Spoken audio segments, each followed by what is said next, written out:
Tataru.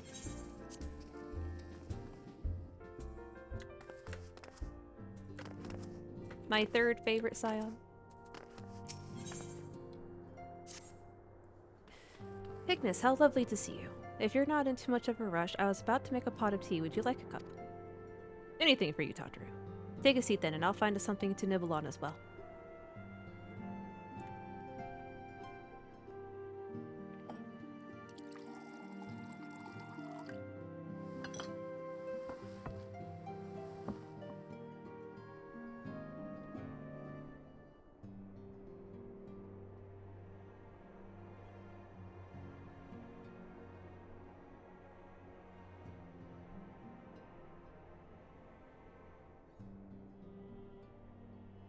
It's so much quieter these days without everyone around.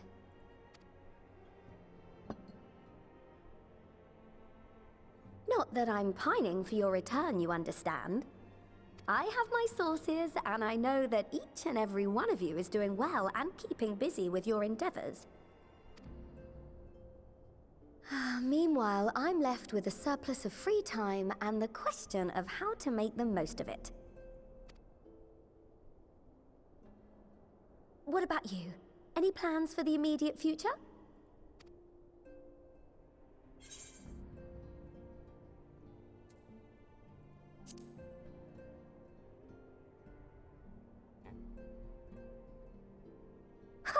Traveling to the edge of existence and back wasn't enough? Well, if that's the case, I might have a suggestion for you.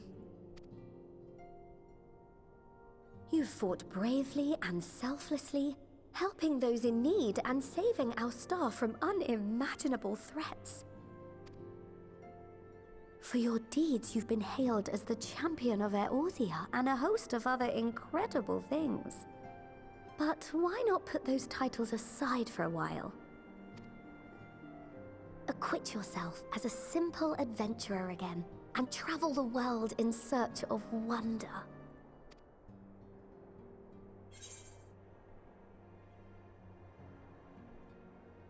Let's see.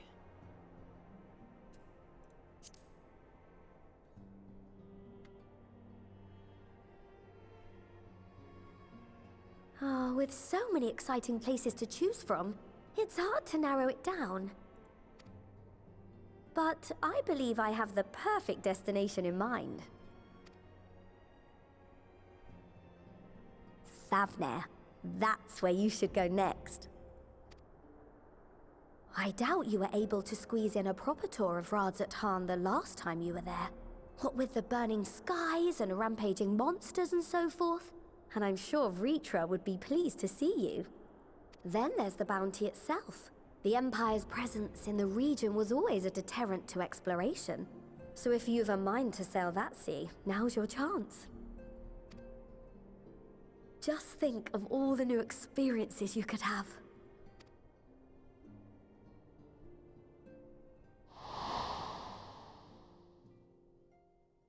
Tell me, have you been to the ruins beneath the waters of the Bounty? As the bearer of Azem's crystal, you may consider your duty to see at least that much.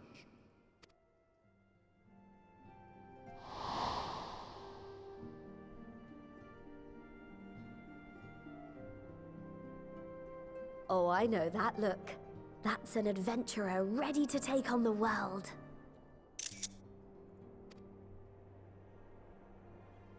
In anticipation of an occasion like this, I was planning to gift you a new set of traveling clothes, but it's still a work in progress. Shouldn't take much longer now though, so sit tight and I'll have the last few bits sewn up before you can finish another cup of tea.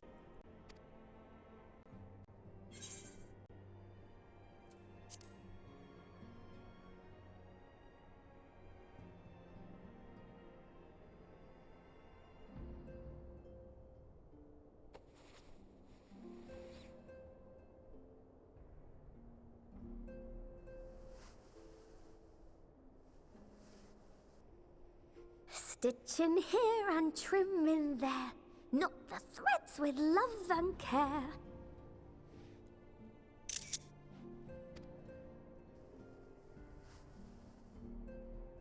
just a little more to go. I'm sure you're still brimming with excitement.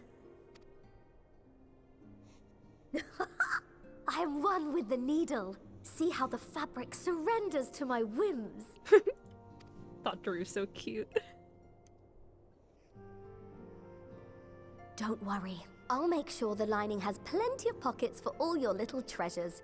I swear adventurers are worse than children when it comes to hoarding every feather and leaf and animal hide they come across. Rude, Tataru, rude. I am not a hoarder. I just cleaned out my retainers, I will have you know.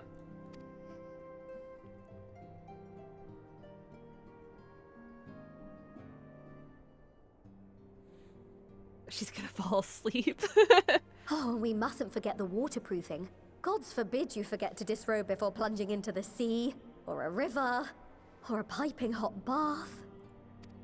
Does she think I'm that forgetful?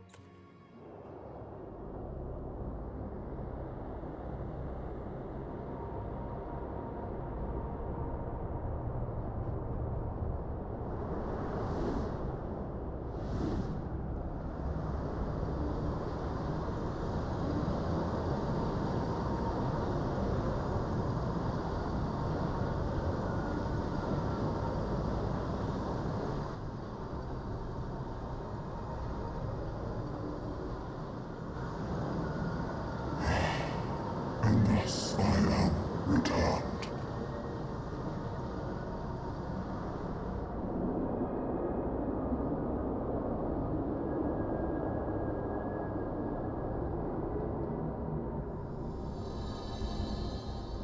And who might you be, sinister stranger?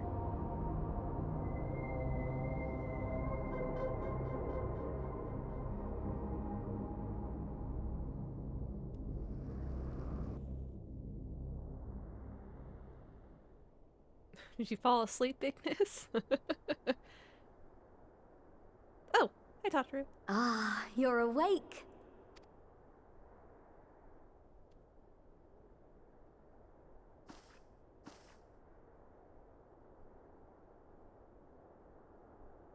My apologies. I do get a little carried away with my sewing.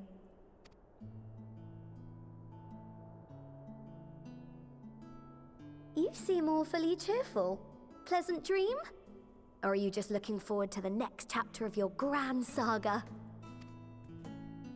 Either way, I promise to provide you with new apparel, and so I shall. If you'll accompany me to the Diamond Forge, we can put the finishing touches on your outfit. Shall we?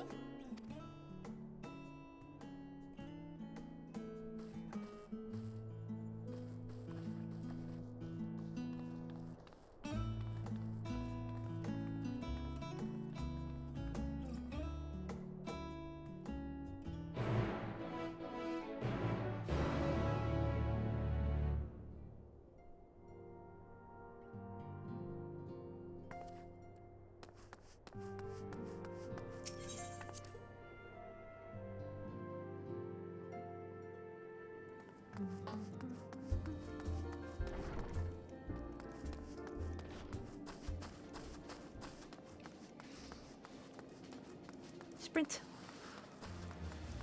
Look, Aratha lives.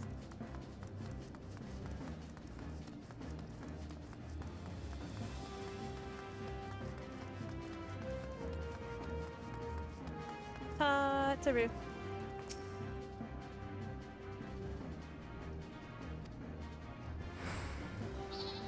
No napping this time, she says.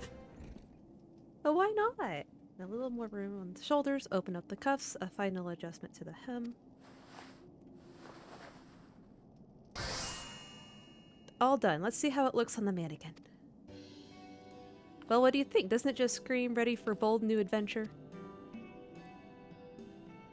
I like it.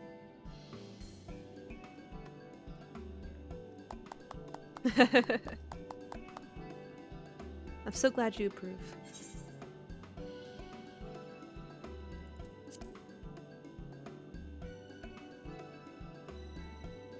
Oh, stop, you'll make me blush. If you really want to thank me though, all I ask that you wear this on your travels.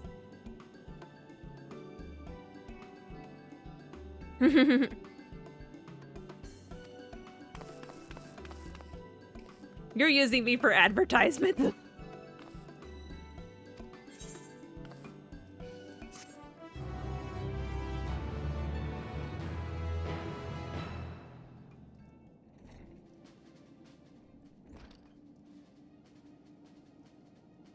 empires aside, you must be excited to start a fresh new chapter of your life. So places to go and people to meet. I often wonder how you remember all your experiences without taking. Oh, maybe you should start doing just that. So.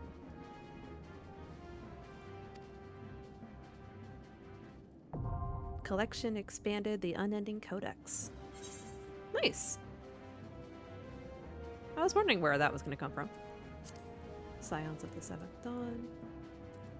Final days. Persons. Concepts. Okay. The unending is now available in the collection. New entries and return to chapters. Okay.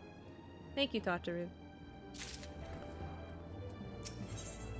Bountiful Ruins. As the former receptionist and sometimes intelligence gatherer of the Scions, allow me to offer you a word of advice. Do not expect juicy rumors to simply fall into your lap. Adventurers rely on gossip, and the best places to pick up information are taverns and markets. At present, you only have a broad destination in mind. When you arrive in Thavnair, I suggest you explore your options at the Merides Mayhain, the finest drinking establishment in Radzat-Han. Charm the employees, and they'll not only point in the direction of the local tale-tellers, but also share with you the tricks of loosening their tongues. Now I really must be returning back to running my boutique. Enjoy the journey, Ignis, and may fair fortune find you.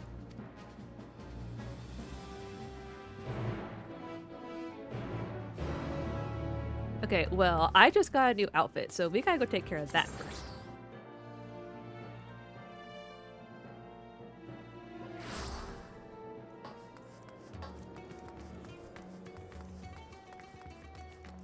Wait a minute. What am I running for? I can literally teleport there.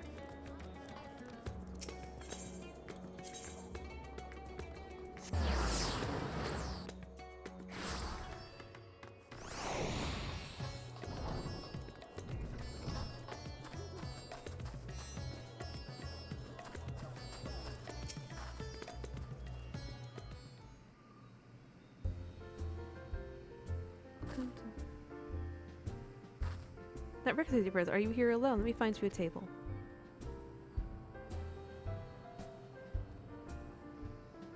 Rooms beneath the bounty. Would you be seeking of the sunken treasure vault? We have one regular, a historian in fact, who could tell you all about it.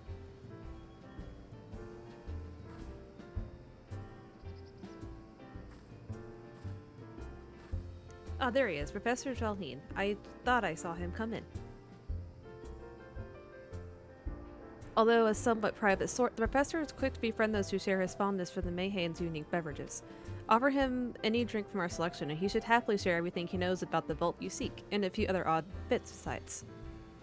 Whatever you buy for him is on the house, by the way. If Meredy found out I took coin from Thavnair's savior, she would have me scrubbing pots for a week.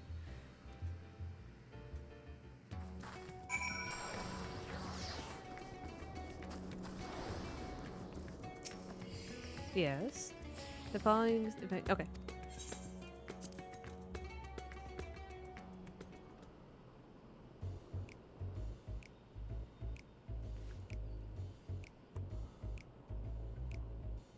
What may I do for you, my Eorzean friend?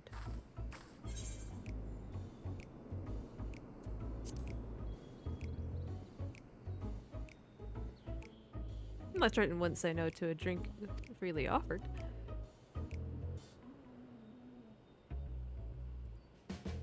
Oh, lovely.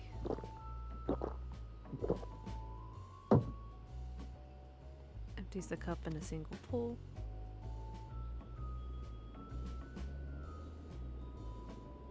That was very kind of you, miss, but I know when I'm being softened up. What is it that you want from me?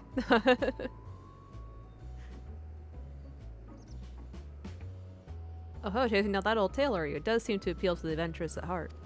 Now where to begin? Might I assume you've heard of Alzadal? He was a Khan of the Ari tribe which sailed to Thavnair from the mainland, and a key figure in the history of Radzat-Han.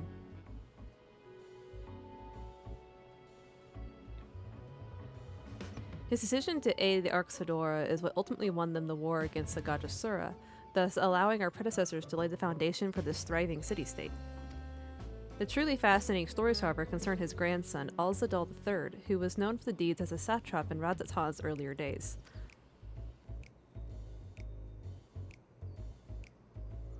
Some attest that this man traveled to another world entirely and returned with glittering riches, others that he brokered an alliance with a certain worm of the first brood. Then there is the tale of the sunken vault, the one you seem most curious about. According to this legend, Alzadal III claimed a small island somewhere in the middle of the bounty. There he built a structure reaching clear to the bottom of the sea, a deep and secret storehouse, and locked all his worldly wealth within. In the centuries since, whenever a natural disaster or hardship befell Razat Han, folk would remember that tale of hidden treasure. Hardy souls would set out to claim their fortune, but precious few ever made it home. Would you like to hear more? Apologies, I have a slight tickle and oh, my cup appears to be empty.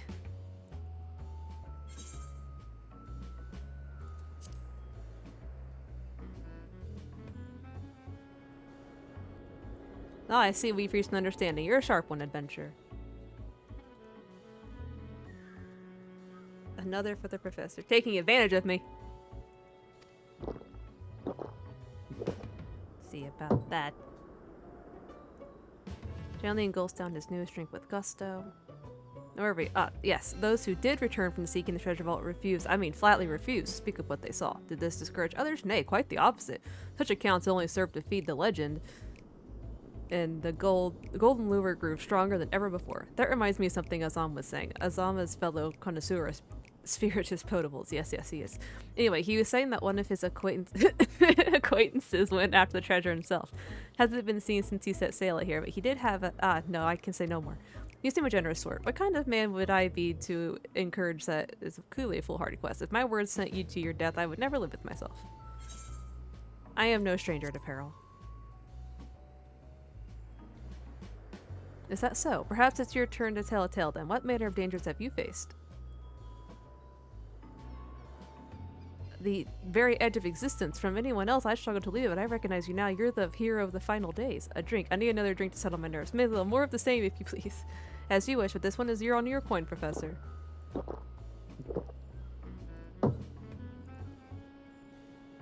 Rains yet another cup. Are you okay, dude?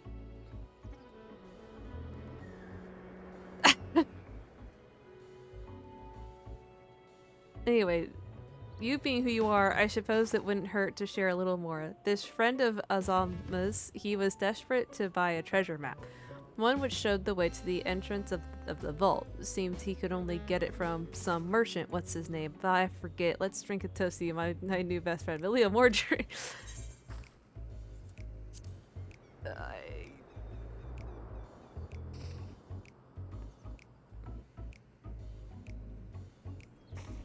I think he's had enough.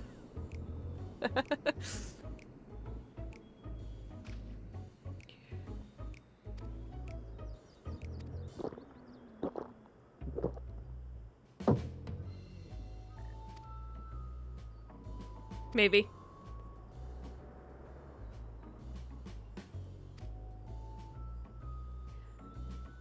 If you have overindulged, I am put in the mind of the words of Master Jalzan. Be wary of how much you drink. Be wary how much of the drink you swallow lets it swallow you. Forgive me, I such a no more of this unseemly antics. If you well, as I said, we share a taste for the man's fine spirits. He probably came in as we were talking. I wish you a fortune in finding your fortune. Oh my god. How funny.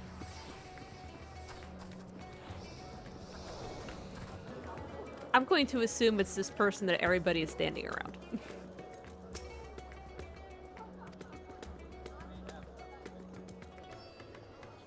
Well, true, I'm afraid. My friend took a ship out soon. I didn't have been mighty friends. I tried to persuade him, of course, because I don't sign that vault. It's common.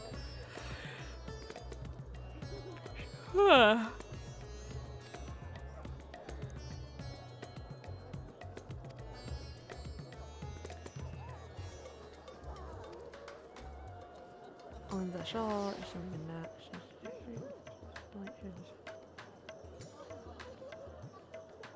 Aha.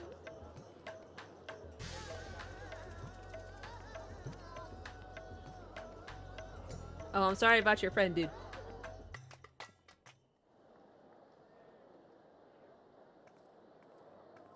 Oh, a cutscene to go find the merchant?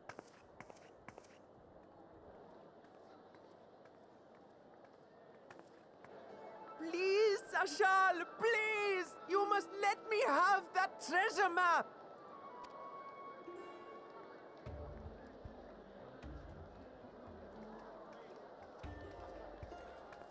What's all this about? My mother and father were slaughtered by monsters. My baby sister, still too young to fend for herself. Can you spare us no kindness? So, you hope to find your fortune? And what? You expect me to surrender my wares for pity's sake? What have you to offer in payment?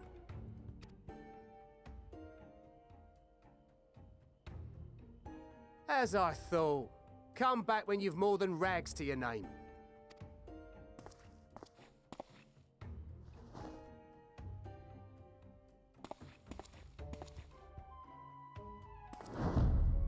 This is no mere treasure map.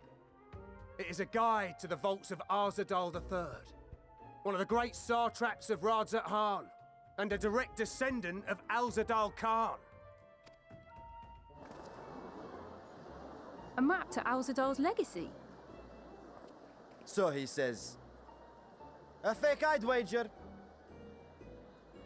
This is no fake. The parchment is marked with an arcane glyph of passage. You may find the ruins hidden in the bounty, but you won't be setting foot inside without this in your possession. A priceless artifact it is, discovered amongst the rubble in the aftermath of the final days, and lovingly restored by yours truly. This map is the key to fabulous riches, and I'll be the king of fools to simply give it away. Be glad I am no such king, boy. Your scrawny-eyed would never return with that treasure alive.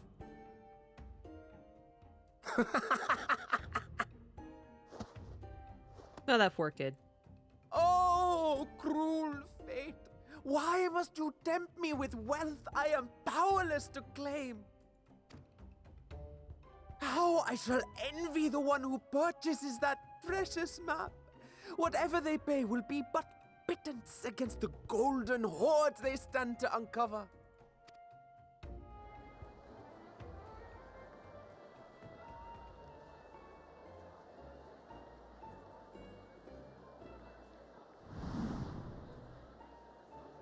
Well, if it ain't Estinian.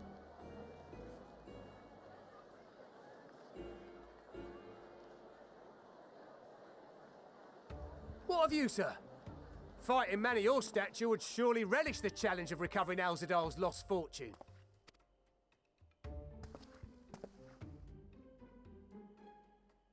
A fortune, you say?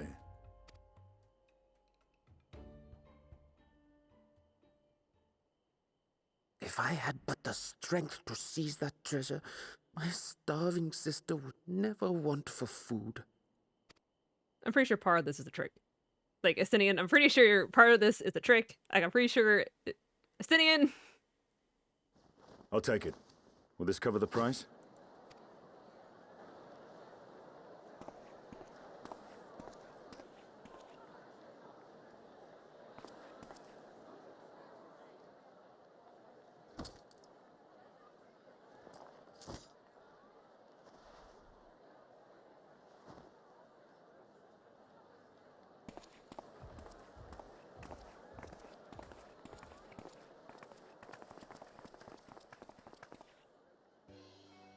Well met, my friend.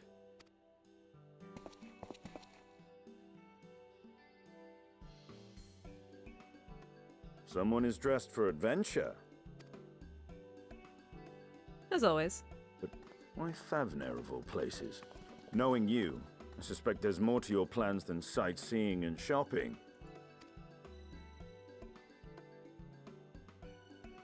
Ruins beneath the bounty.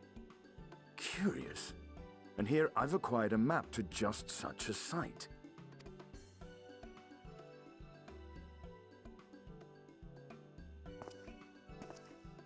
With that sale, I do believe I've earned the rest of the day off. Thank you for your patronage, sir, but if you'll excuse me. You needn't mind us.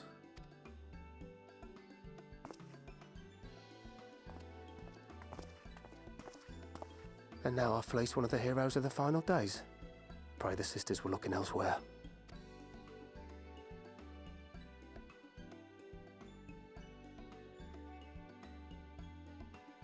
This map may or may not be genuine. Either way, we'll need a ship to find out for sure.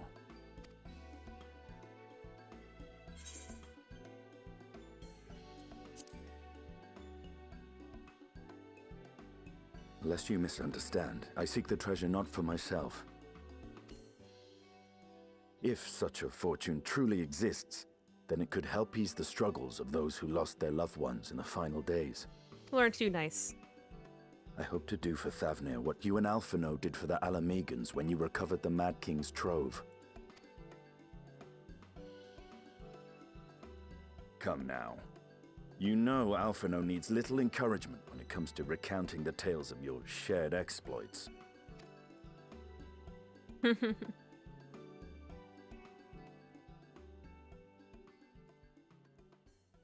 Speaking of precocious lads, that boy in the bazaar was clearly an accomplice of the merchant. Suppose his role was to draw the attention of the crowd and add weight to the merchant's bold claims. Transparent act for the most part. It was not all mummery. The need to provide for his sister rang true enough.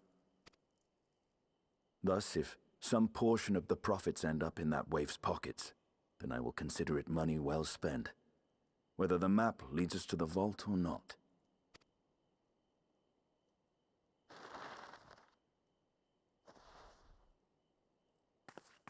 You are coming along, yes?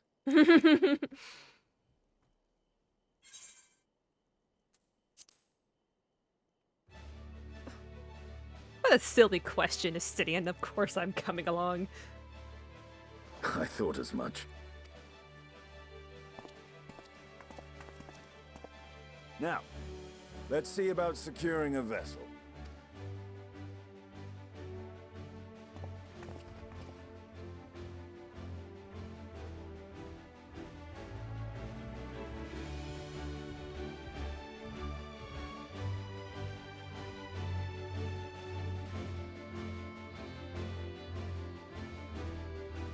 Does that kid feel bad? I think that kid feels bad.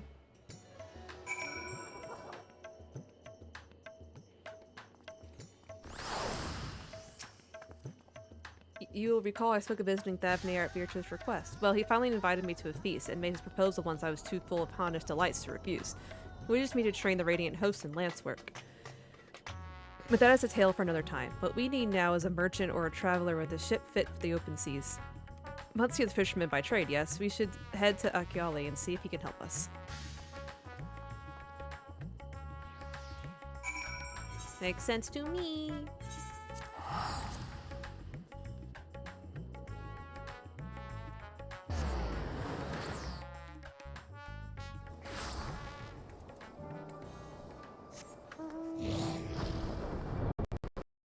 Rude.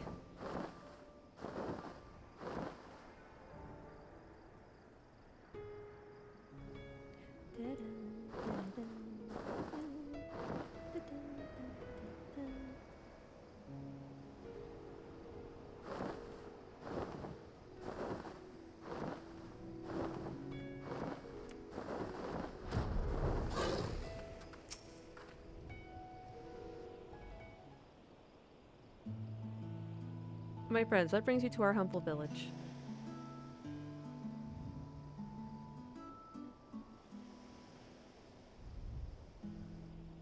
So you need to see where they bezzled to seek these ruins.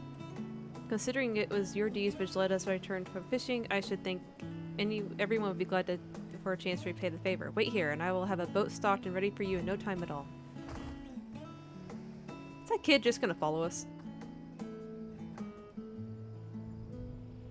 Have you noticed our little shadow? He's been following us since we left the city. We see you there, boy. Show yourself.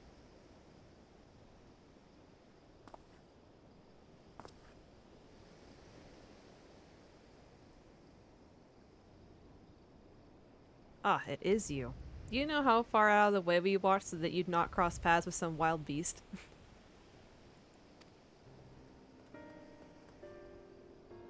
I'm sorry, sir, but aren't you the hero to save Thavner? You are, I know you are. And I've gone and cheated you. I work with the Shawl, you see. A map merchant. It's my job to play the pleading orphan and convince the crowd his wares are worth the price he asks. I'm ashamed of what I've done and beg for your forgiveness. If not for you, my sister and I would never have, well, we'd be... Enough. I knew your game and I paid the price willingly. A fortunate purchase, as it turns out, for my friend here was seeking those very ruins.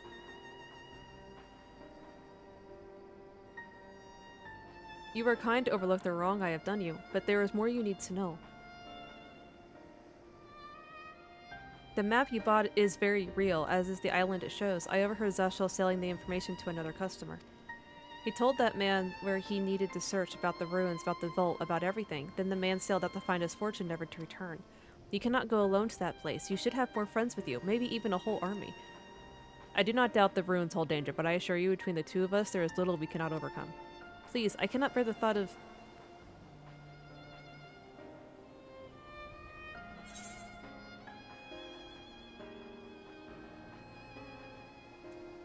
You might need a hand moving the treasure.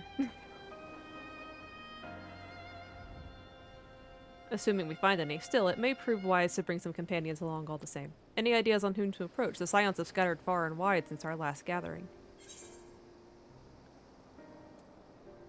Oh, so I can do Thancred and Urianger? Or I could do Graha and Kryl. Thancred, Graha, Thancred, Graha, Thancred, Graha, Thancred, Graha, Thancred, Graha. Thancred.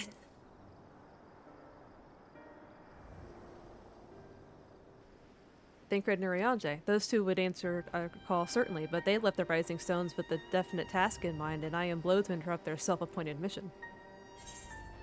Grahatia. Aye, Kryl may have her hands full of building science, but if you reach out to Graha, he would surely leap at the invitation.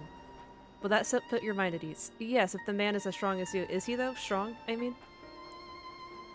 Graha is like one of the strongest. Hey, Zabril, how are you? What is your name, boy? Merad, sir. Well, Merad, your life is yours to live as you will, but I suggest you find a more honest trade if you truly wish to keep your sister safe. I am not proud of what I do, but what choice do I have? We need to eat and everyone's too busy building their own lives to bother with two grubby orphans. Wait, boy. I didn't take this roundabout road just to see you end up in some creature's belly. Let me walk you back to the city gates. Thank you, sir.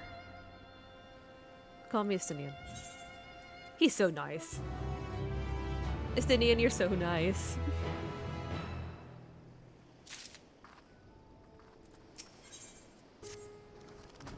I shall leave you to recruit Graha. He'll appreciate the invitation that much more, I'm sure. As I recall, he was based at the Annex. Someone there ought to be able to point you in the right direction. Let us be off too, Murad. Do me a favor and don't stray from the path.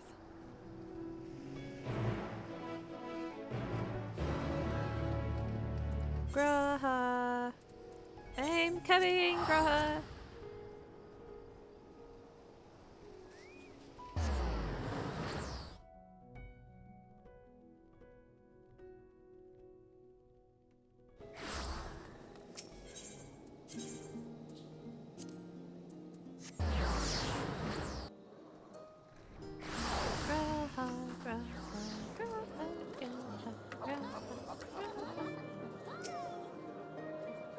Welcome back. What might the students do for you?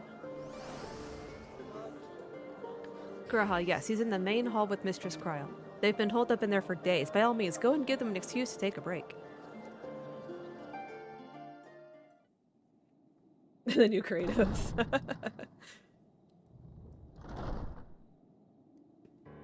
Graha!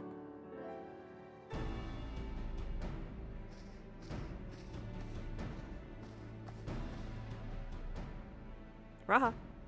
Ah, Urgika, my good man. Nope. Would you be so kind as to... Hi! Oh, isn't this a pleasant surprise? I wish you had sent word ahead.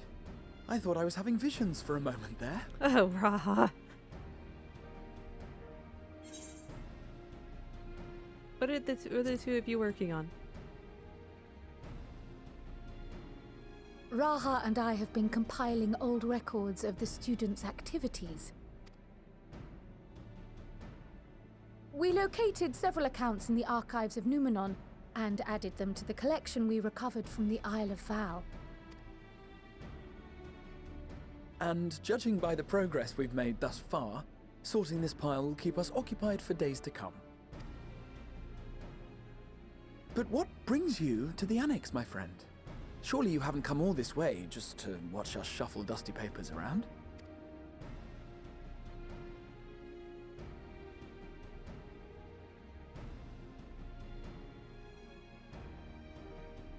The treasure vault of Alzadal III.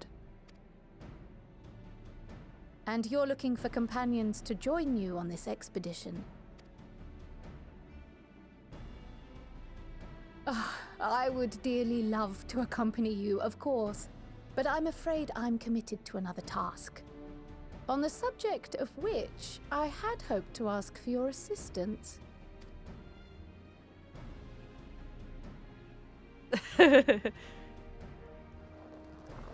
Raha. Raha.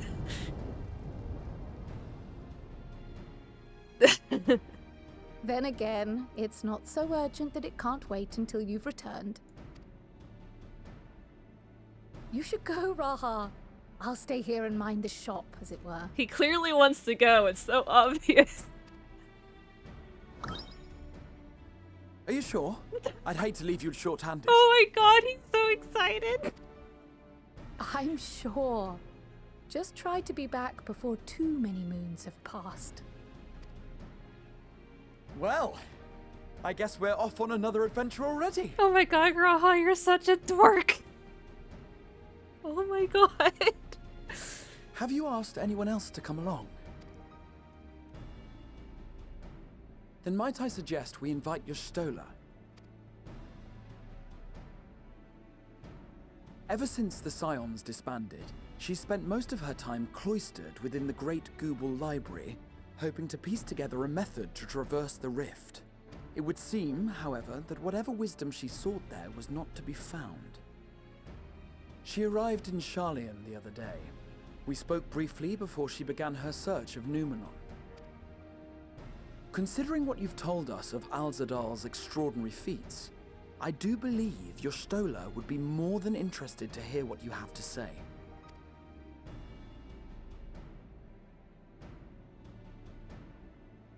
Splendid! Then let us head to the archives at once. Wait, before you go. I have another potential member to volunteer, if you've room to spare. Urianger. He sent the students a request for materials, you see. Treatises on the architecture of treasure vaults and the like.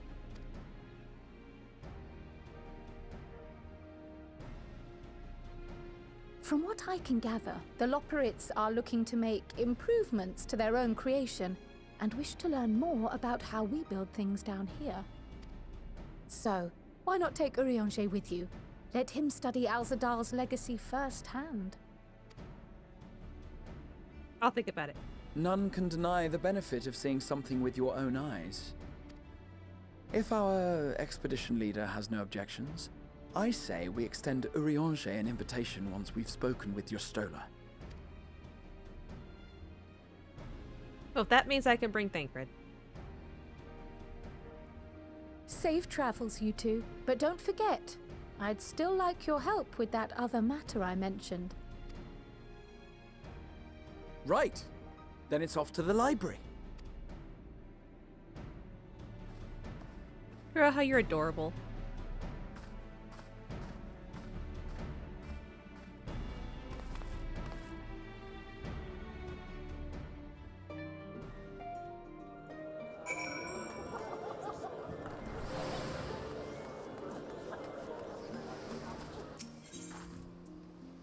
Where am I going? Speak with your Stola. Where is your oh, over there. Okay.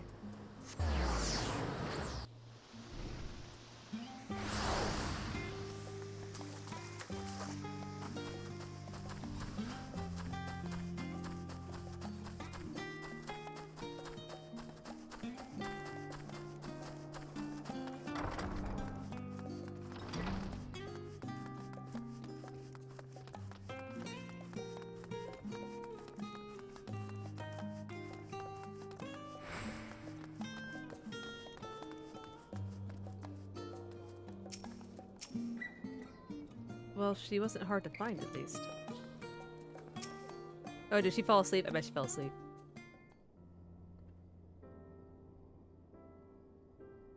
Yep, she fell asleep. Look at her looking all cute.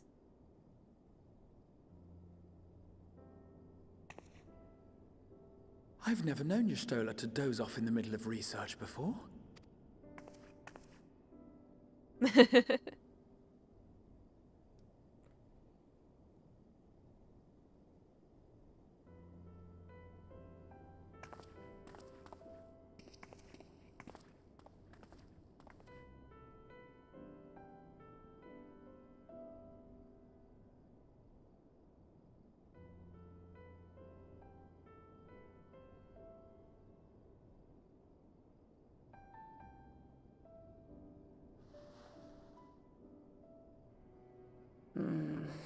Close my eyes for one moment.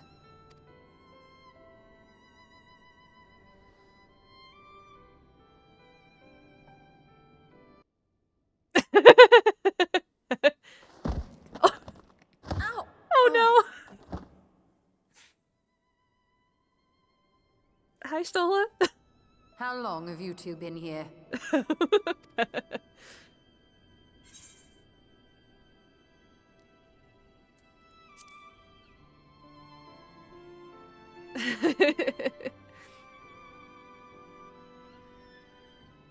Nor did I want to fall asleep.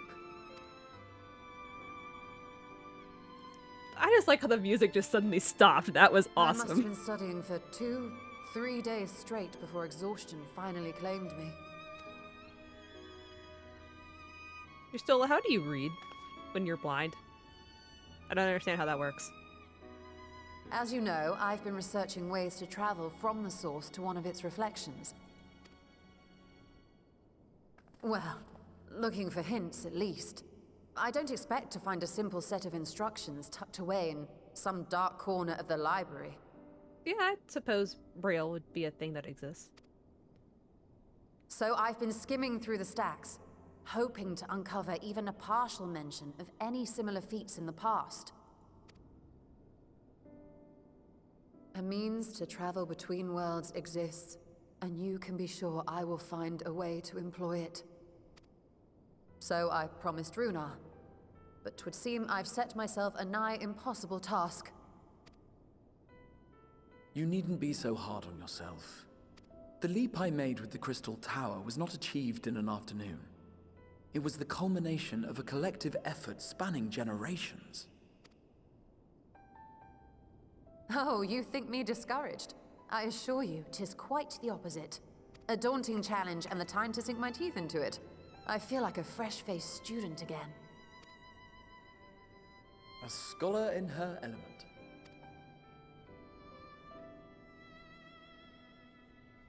Indeed. Was there something else you wish to ask of me?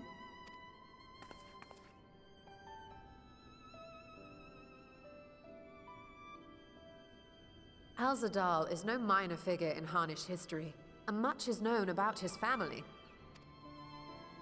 But this is the first I've heard of a descendant surviving a trip to another world.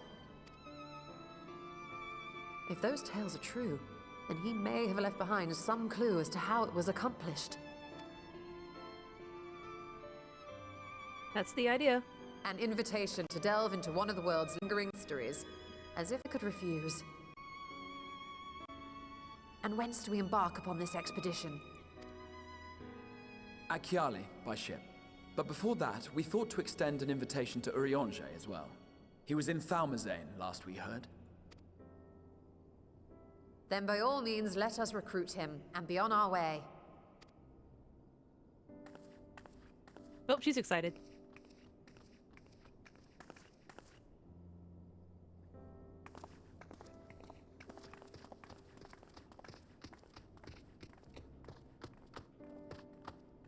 We just leave the books there.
not like that the car is so slow.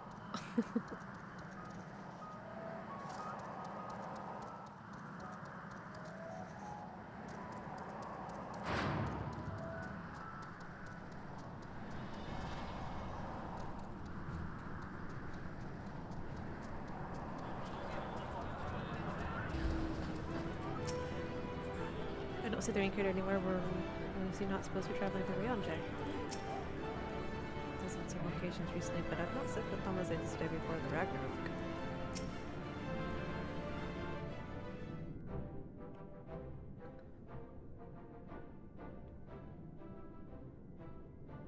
Ah, our illustrious champion.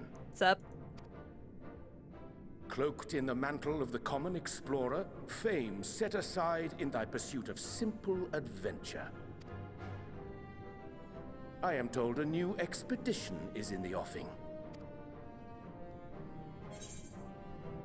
Wasn't Thinkred with you? He left to attend to some personal errand, but should be returning ere long. You've been keeping yourself busy, I trust? True to our plan, Thancred and I embarked upon a pilgrimage of sorts, with an eye for gauging the state of those lands through which we passed. Our travels were interrupted, however, by a request for aid from our befurred lunar allies. As you may recall, the Loporrits had been seeking new purpose for the moon, another role through which it might serve to benefit mankind. The Forum hath been working to advise them in this endeavor, but I return to offer mine own counsel. And this has what to do with treasure vaults, exactly? Ah, you have learned of my predicament from Mistress Cryle. I know not whence they acquired such knowledge, but the Loporrits now stand convinced that adventurers delight in treasure hunts. Adventurers delight in many things. But yes, treasure hunts is one of them. Thus, with their newly built wonderland of riches and mystery, do they hope to entice all manner of daring delvers to the moon. So earnest and innocent was their desire to bring joy to the world that I found myself powerless to refuse them my cooperation. But what of you, my friends? Why are you come to Labyrinthos?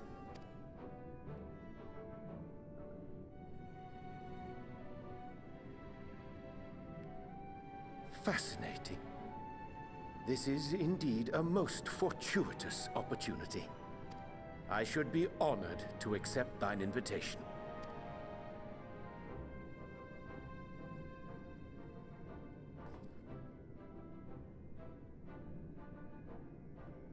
How long hath it been, I wonder, when last our actions were not impelled by fate or desperation? Aye. Though I cherish the Scion's accomplishments, 'tis pleasant to not have the weight of the world upon our shoulders for a change. Counting Istinian, we number 5 now, yes? Without knowing what traps or perils await unwary feet, we may be wise to refrain from recruiting others. I agree. Between us, we should have the skills to handle whatever situation may arise. Shall we be on our way? What, no time to spare a word for the grizzled old bard? There you are, Thancred. All is well, I trust? A wasted trip, I'm afraid. I'd hoped to catch up with a former mentor while you parleyed with the rabbits, but it seems our paths were not to cross. How was your pilgrimage?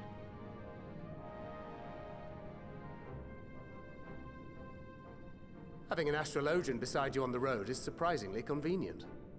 And it doesn't hurt that he's making strides with his light-hearted banter.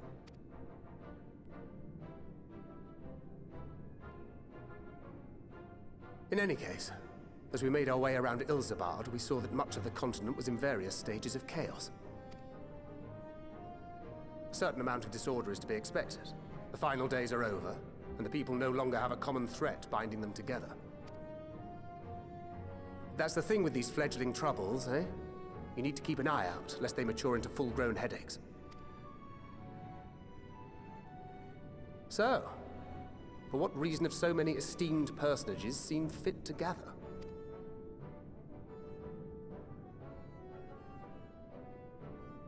Beneath the waters of the Bounty, you say? I see you've already stolen away my traveling partner with the promise of unexplored ruins and scholarly glory. Hi, Jet. Nay, 'tis not for mine own indulgence, but rather the fulfillment of my commitment to the Loporrits. Ah, of course. And if you have a Stinian rounding out your group, you'll likely have all the members you need. Feeling left out? I could put in a good word for you, if you like. We may have been released from our obligations, but I'll never be free of that merciless wit of yours, will I? In all seriousness, 'tis best I sit this one out. Too many former scions consorting with one another might be seen as a cause for concern in certain quarters. I'll return to my usual reconnaissance and scout out the situation in the Far East. Feel free to share if you come across any interesting revelations. But I want to take Thancred. Till we meet again. Jerks. Shall we also hasten our departure? Sir Estinian will wonder what hath become of us.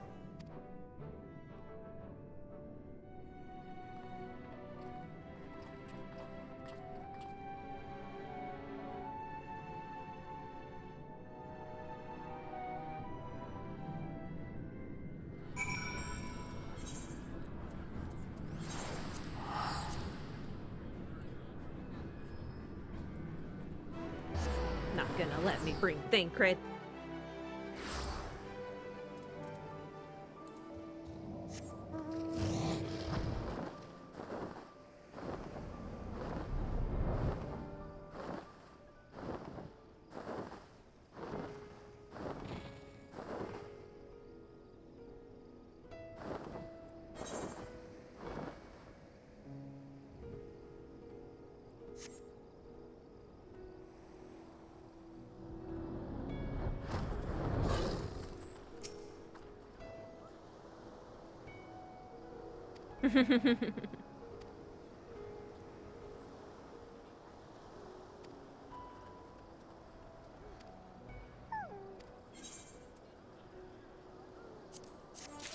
Okay.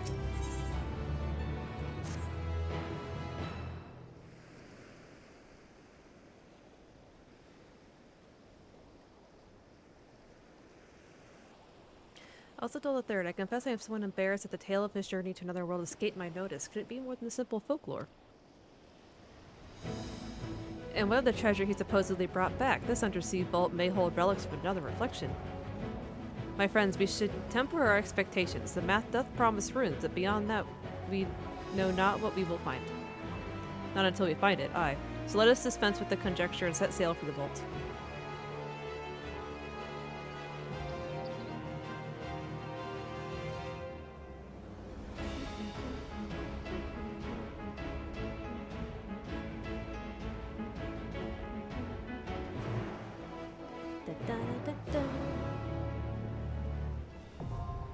There we go.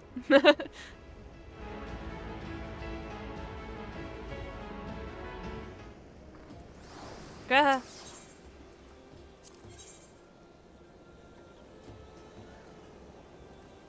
Yeah, I guess Graha would have to tank, wouldn't he? Could technically heal. No.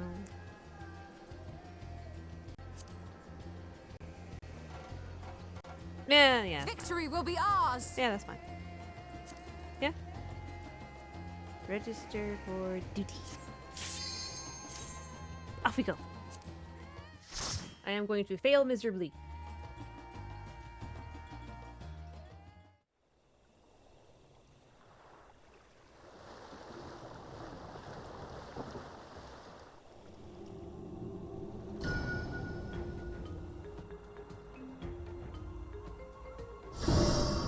So after I run this, I can do experts. There's that.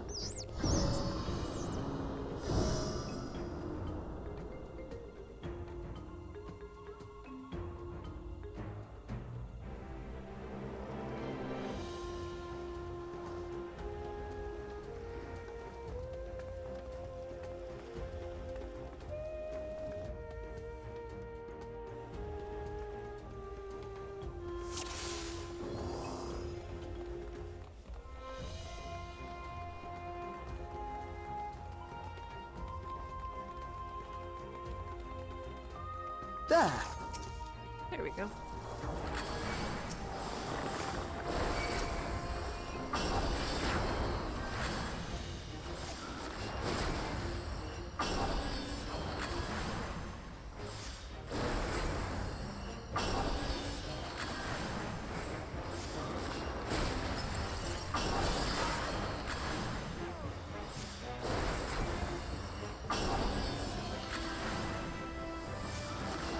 Allow me.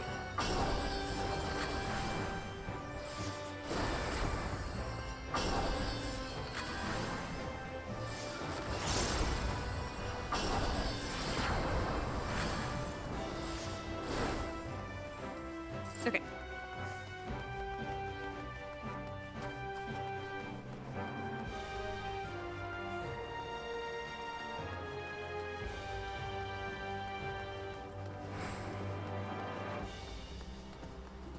Woo.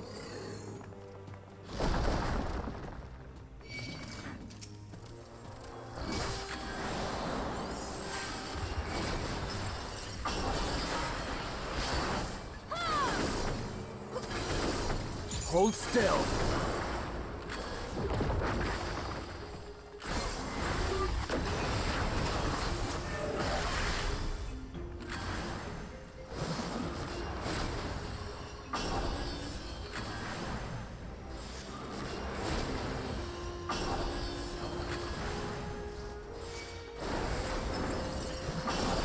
Allow me.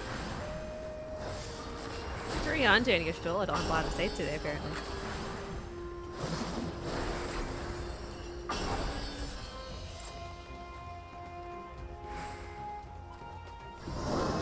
Whew. Well, that's convenient.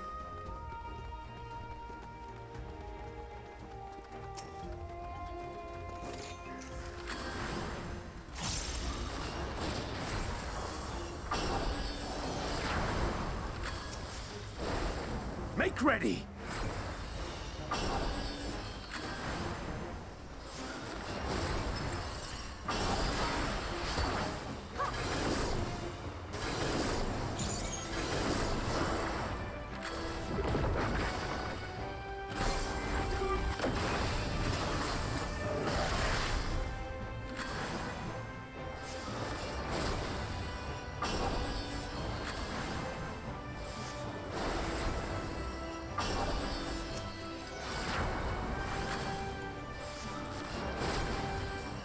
Hold still.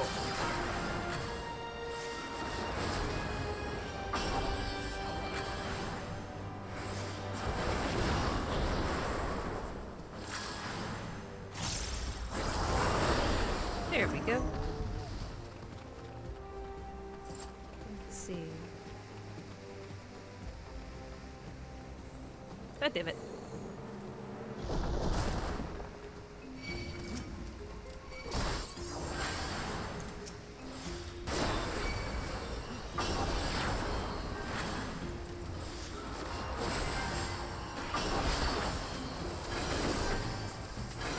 Together we shall overcome this. Whatever you say, Ariane.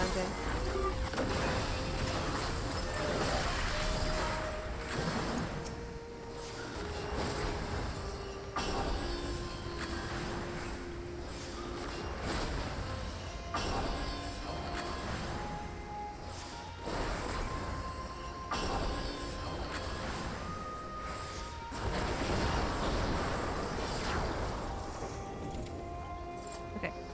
Waterfall?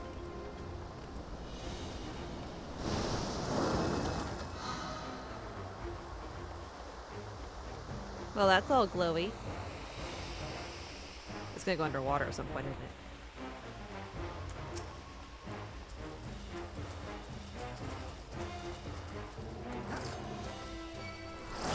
Make ready!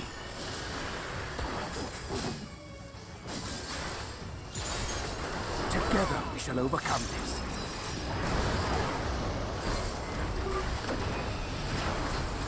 Hold still.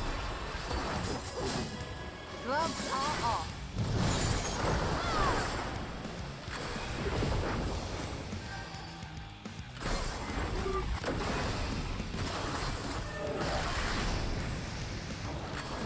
I will not hold back. Just follow the scions.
Together we shall overcome this.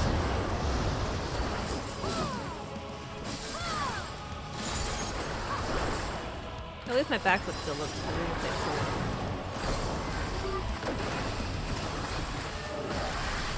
Not way this time.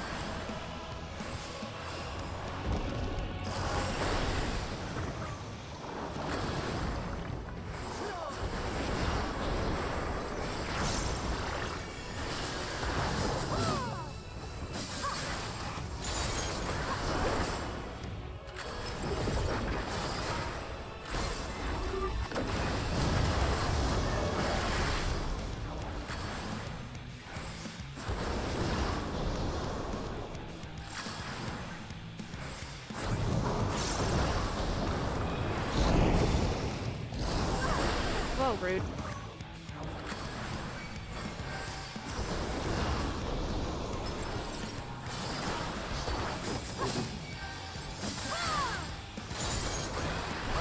There we go.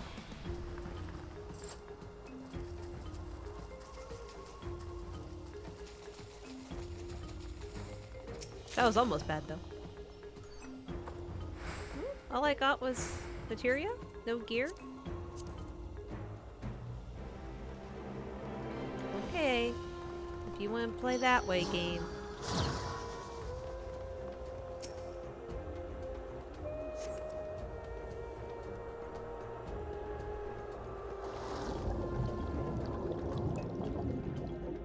I mean, I need materia, so that's not an issue. Just, you know, some gear, kind of nice. Confirming bearer's identity.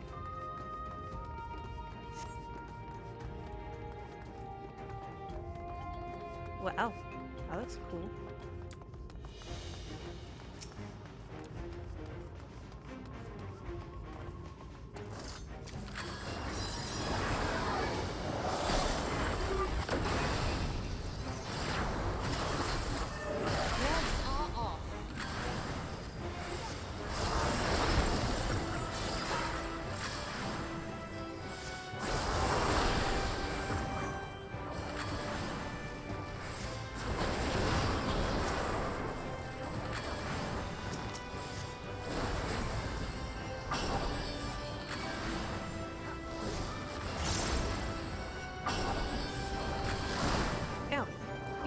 Allow me.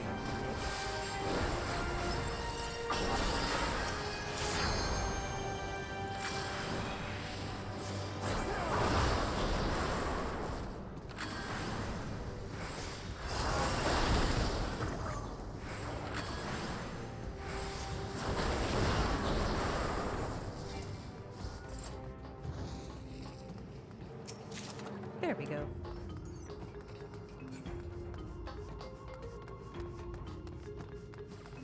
Whoop. What was that?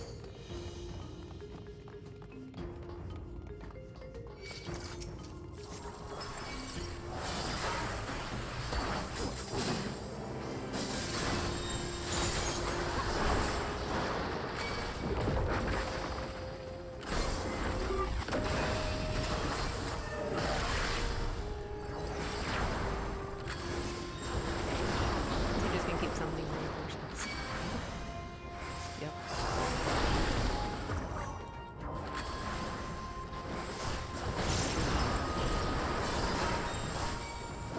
There we go.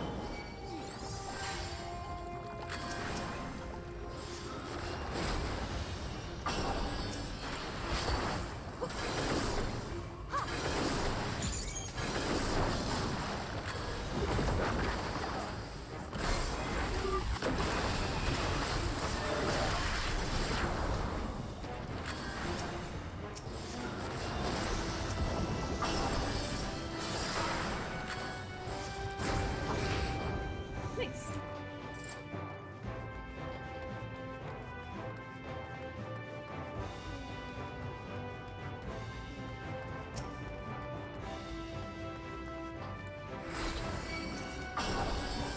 Sorry, Raha, my little calf is almost gone.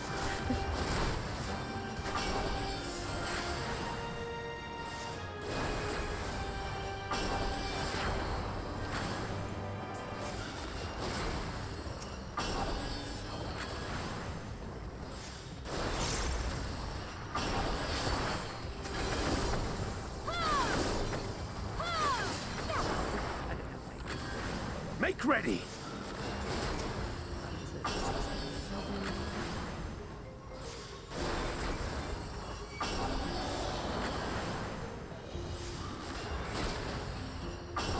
Well, I know most of the damage is coming from me. I feel like the trust do. All that I I have think the and trust do more AoEs I now. bring to bear. Mobs aren't taking as long to die as they did in Shadowbringers.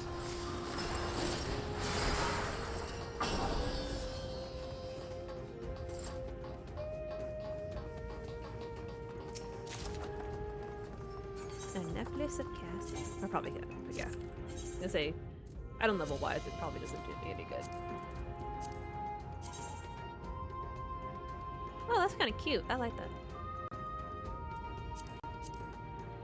I may hold on to that for Lammer.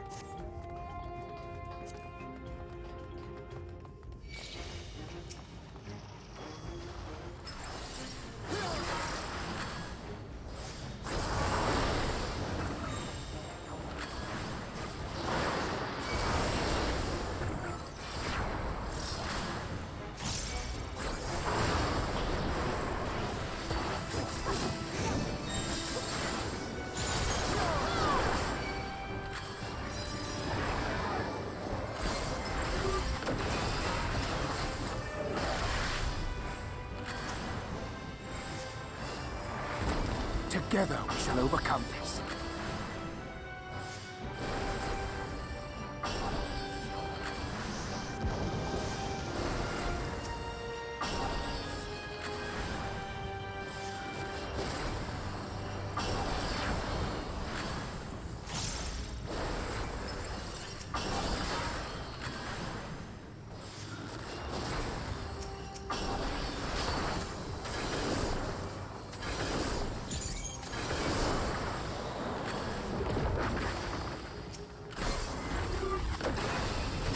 Make ready! There we go.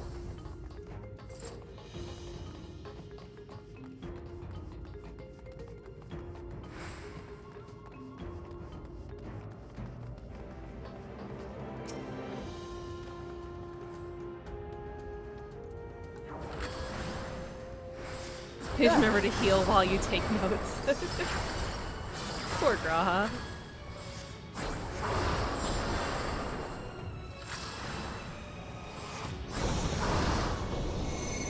Make ready!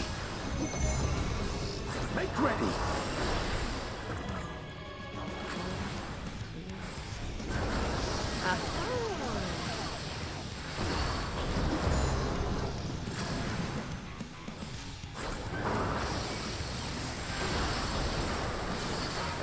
think I get it.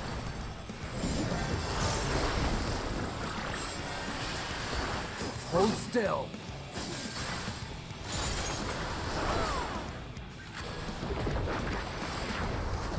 Hold still.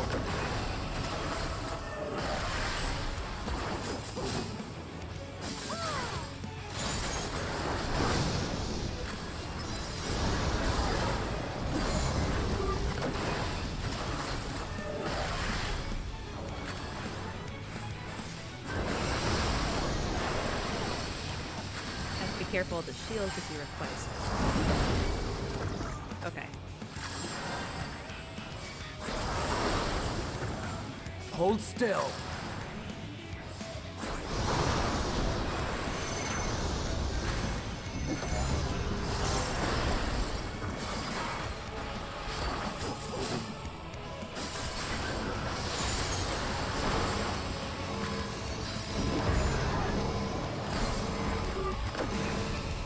Something special for you. Okay. Yeah.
I will not hold back! There we go.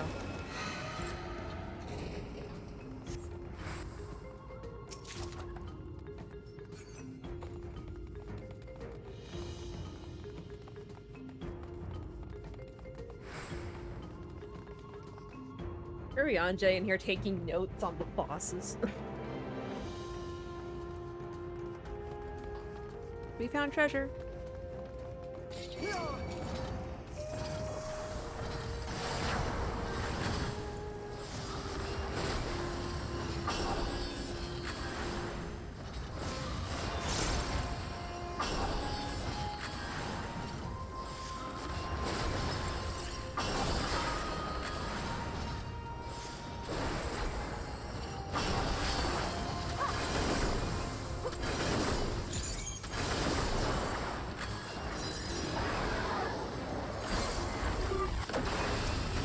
Together we shall overcome this.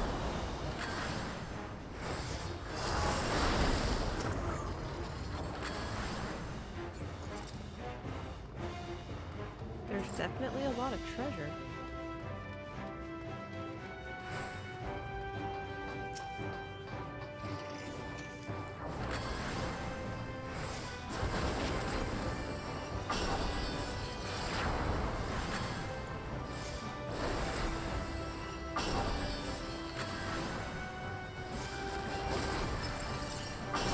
Hold still.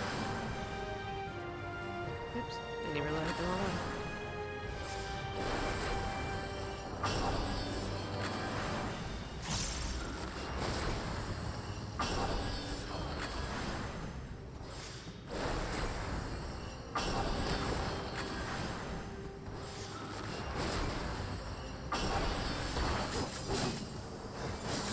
Together we shall overcome this.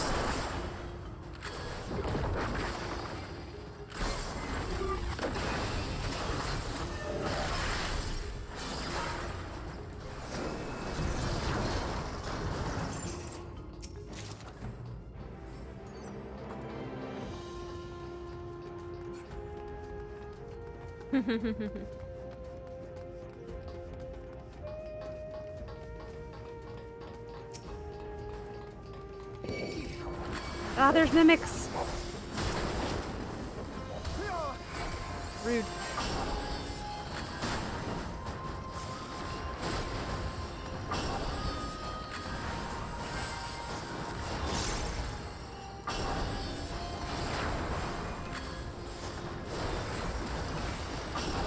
Hold still. Yeah, hold that thought.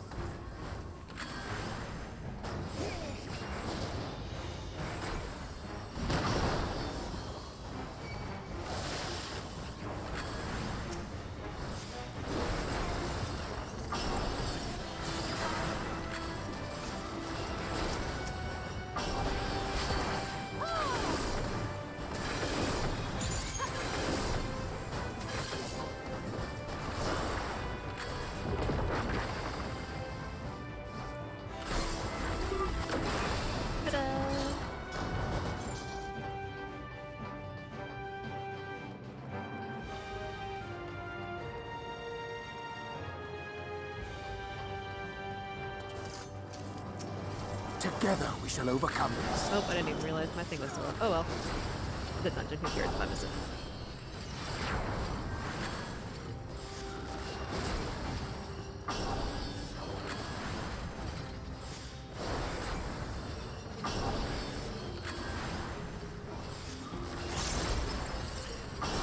I will not hold back.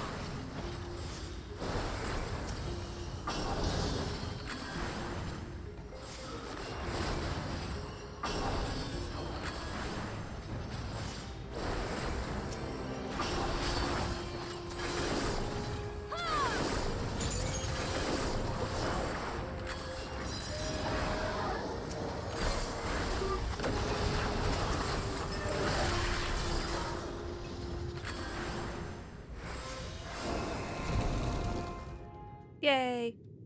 Final boss.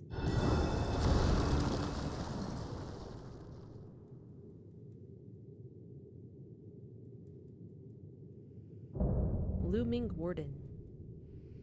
You look like you'll be a pain.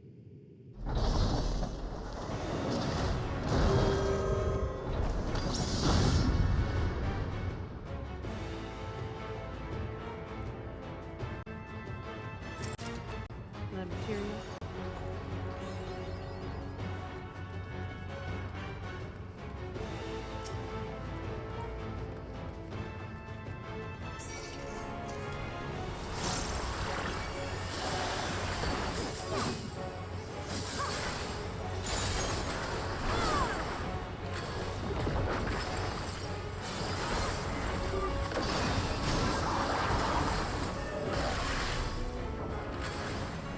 Something tells me I should not step on that.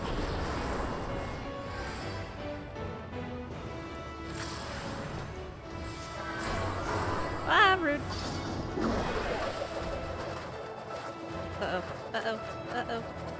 Yep, right through it.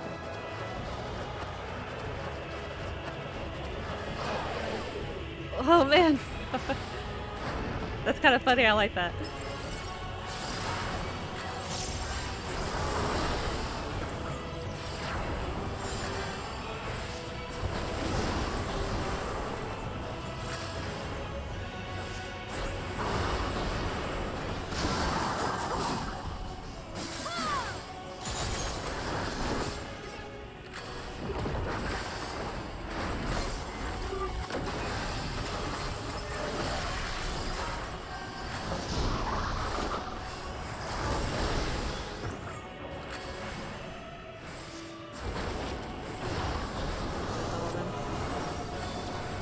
Allow me.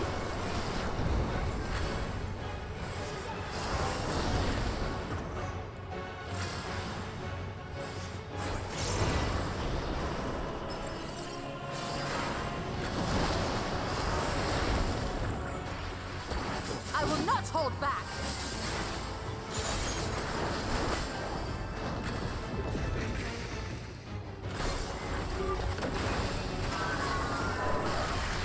I wonder. Oh, I can control which way it's going. Okay. I can kind of control which way it's going. Very kind of. No. Oh, no. I'm gonna die. Yep. Okay, I think I think I kind of get it now. We'll see.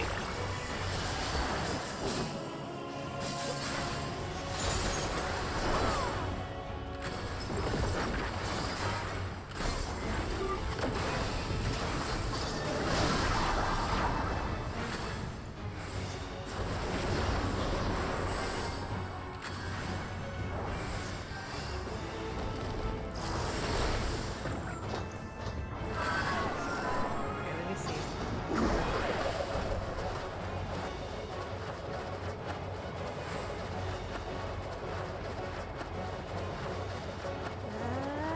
Okay.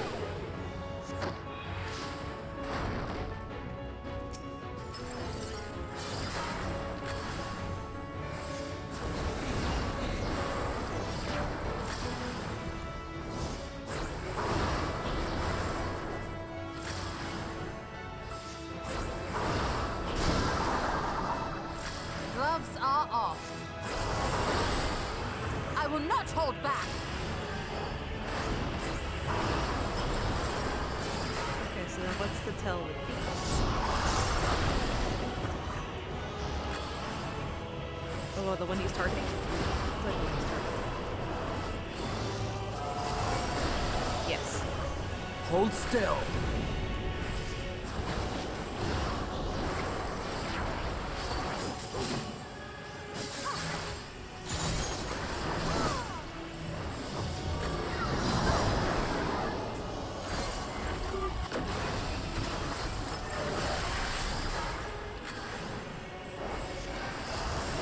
Allow me. Alright, let me see.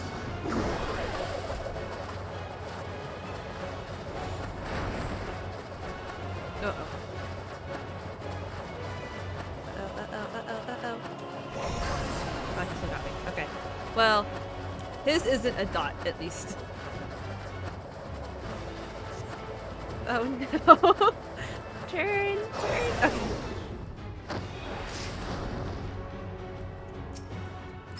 Thor, you're still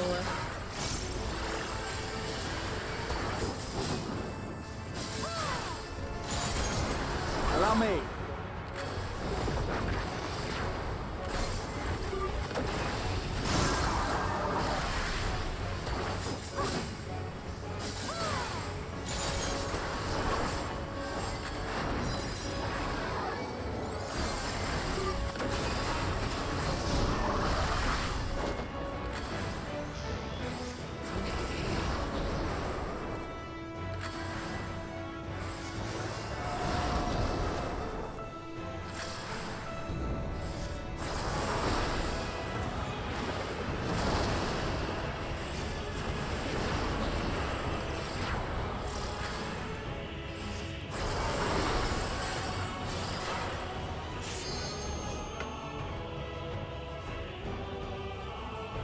Hold still. Gloves are off. sorry, had text.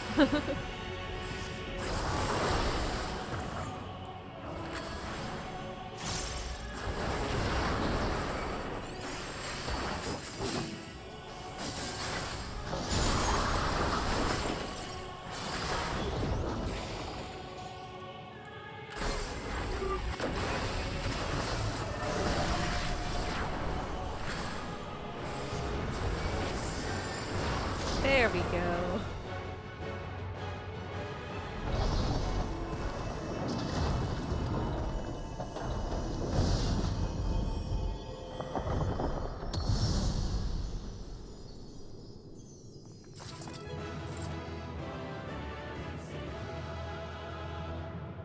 Yay, she's the joy emote. They haven't done that at the end of a dungeon in so long. I'm so happy she's happy.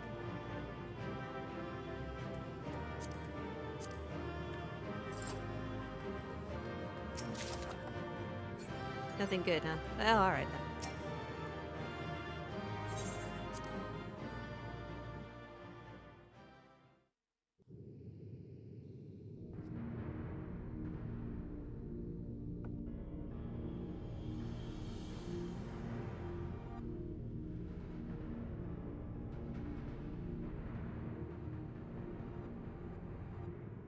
What have we here? 'Tis not unlike a Hunnish alchemical furnace in design. Well, there is one way we might find out. Stop! You mustn't touch it.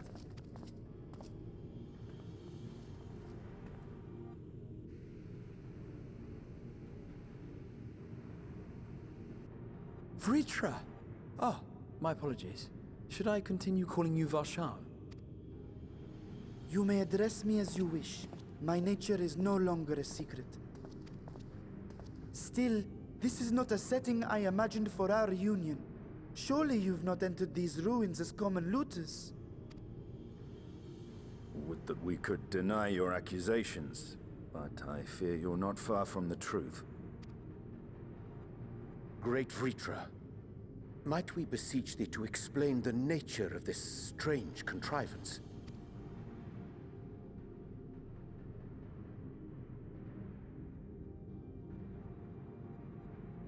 It was crafted by our alchemists at my behest, for the purpose of sealing something away.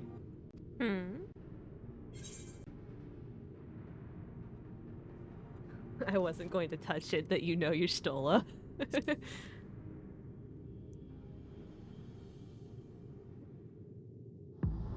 Oh no! Oh no. You and I will speak later. Oh no, I'm in so much trouble. Not the time for frivolity, my friend. Not the time. This something of which thou speakest, might it be some manner of threat? It's always a time for frivolity, your Graha.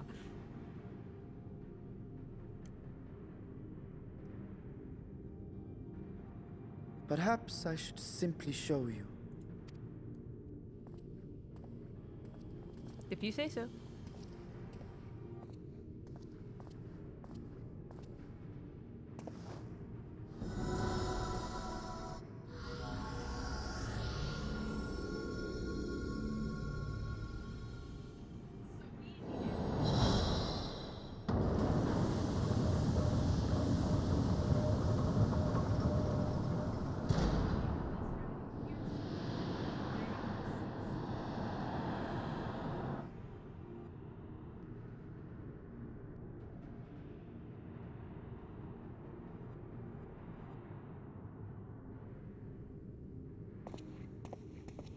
I have lifted the seal, if only for the moment, by an authority only I possess. A planar fissure? No, my friend. Small though it may be, this is a functioning gate into the void. Well.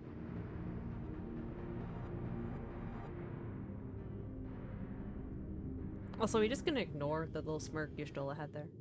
Just saying. Are we just gonna ignore that?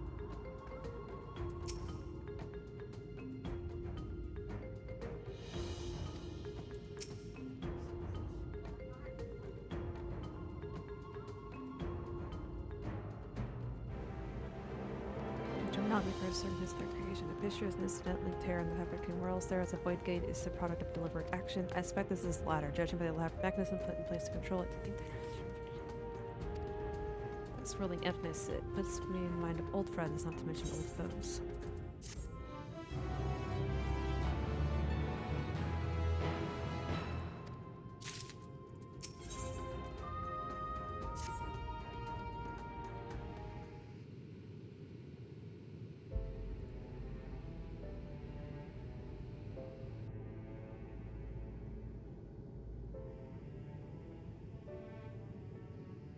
I must admit, I am deathly curious to know how a void gate came to be hidden in the depths of these ruins.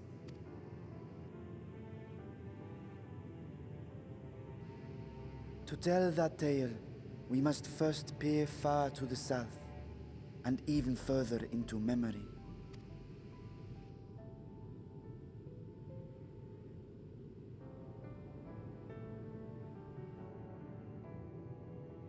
An age 5 millennia past, when the Algan Empire sent an invading force to the shores of Meracidia. the southern people rallied around the commanding figures of Bahamut and Tiamat and fought fiercely to repel the would-be conquerors. With Bahamut's defeat, however, the tide turned against them. Desperate to seize any advantage, the Mercidians resorted to summoning primal entities. In response, Emperor Zande forged a covenant with the Cloud of Darkness, sovereign among the all-devouring denizens of the Void, thus bolstered by icons on one side and Void Scent on the other. The two armies clashed in a battle of unspeakable carnage. So much death, so much loss.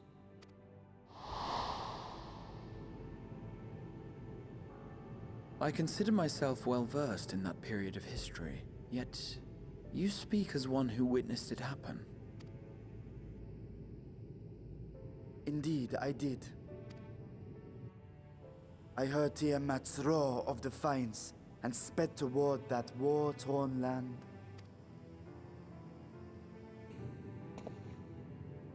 Along with my sibling, Ashdaya.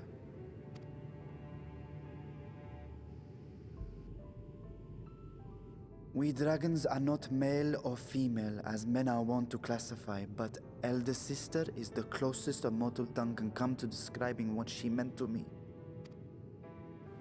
I was the last of our brood to hatch, and Ashdaya cared for me where my sire could not. Thus I was with her when Tiamat roared. I was with her when she journeyed south, and I was with her when she fought against the Void-sent hordes. Yet no matter how many of their vile fiends we cast down, more rose from the abyss to take their place. Faced with an unwinnable war of attrition, Ashdaya risked her all on a final gamble. She plunged through the Void Gate itself to strike at the root of their strength.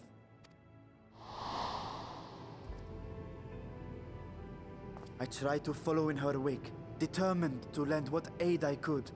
But even as I came upon Alag's glittering tower, I saw the rift close behind her. And Ashdaya has been lost to us ever since.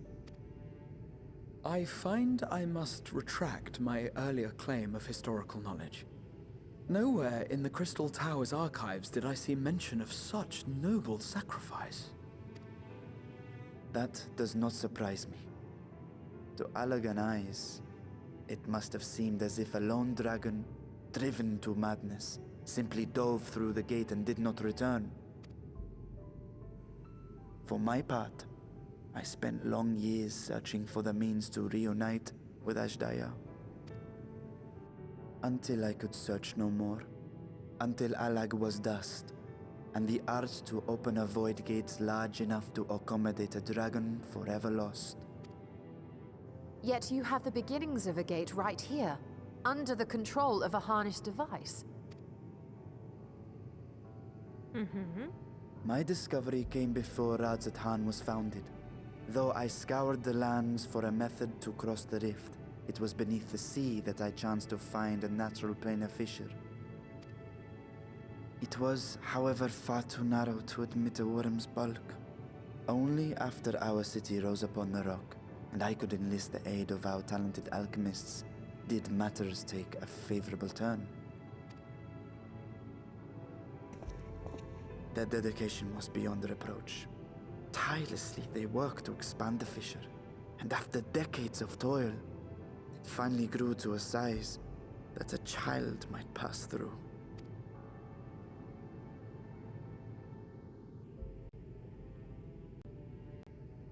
Not long ago, you told us that you called out to your kin, that Ashdaya's answer was silence. I suspect the conclusion to your tale is not a joyful one. With hope in my heart, I used the simulacrum to cross the threshold. But no, I did not find her. What I found was a host of void scent, clamoring around the opening they had sensed. 'Twas but a moment. but enough. I had no choice but to retreat and allow the portal to contract once more. The gate was a threat to your people. You had to decide between endangering Razat Khan and abandoning your sister. And you chose the latter. 'Twas not that thy siblings scorned thy call. 'Twas that she was trapped beyond a barrier through which neither roar nor dragon may pass. Even now, in the desolate world of the 13th. I can scarce imagine your pain, yet it was wise not to linger in that place. Too long a sojourn, and even a being of your power risks being warped into a creature of the void. You've seen this phenomenon before, when we stepped into the darkness. I remember when Nero turned purple. No, I'll be serious. I'll be serious. I'll be serious.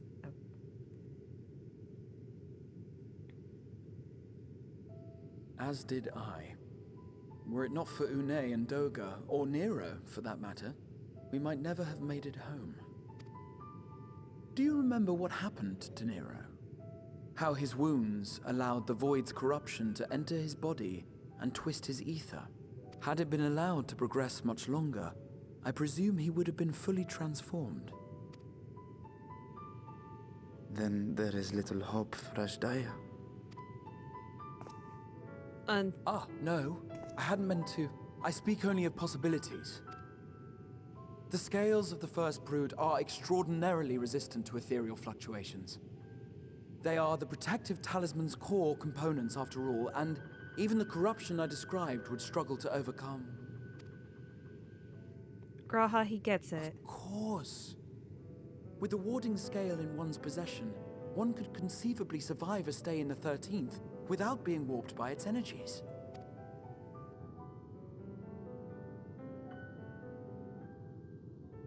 Be that as it may, it is too late to rescue my sister. 5,000 years too late.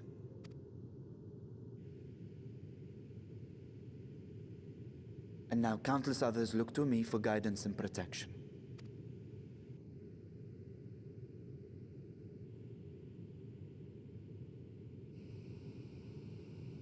This sounds like an adventure. Let me go look for the sister. So when I sensed intruders in the ruins, I came only to ensure that the gate remained closed. That, and to secure the treasure, of course. Virsha, let me go in there. Let me in. I wish only to forget the rest. You can't show me a void gate and then say I can't go in there. Stola, you're being a little sus.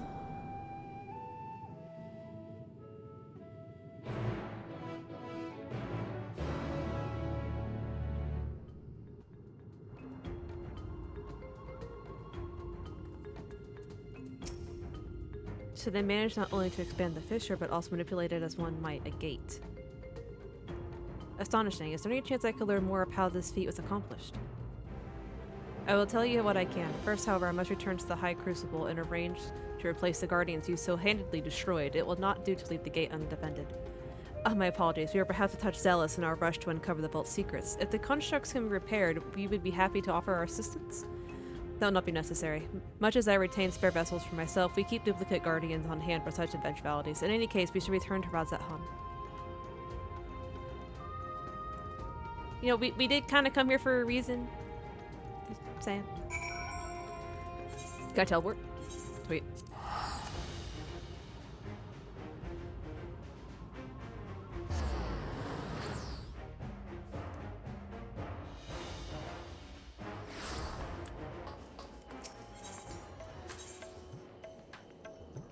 Oh, he's right over there. Okay, hold on. I'm not gonna bother with that one.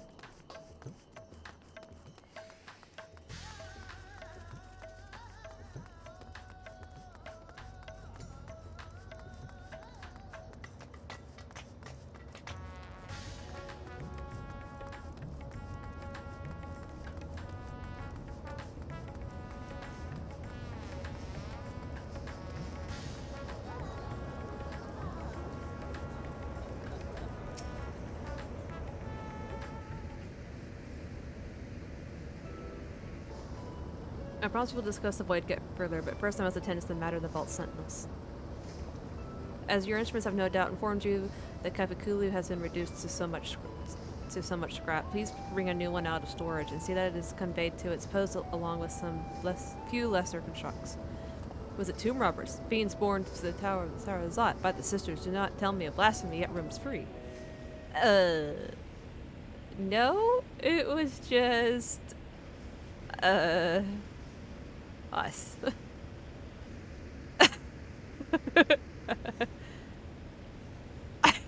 Oh my god. They're a bunch of children.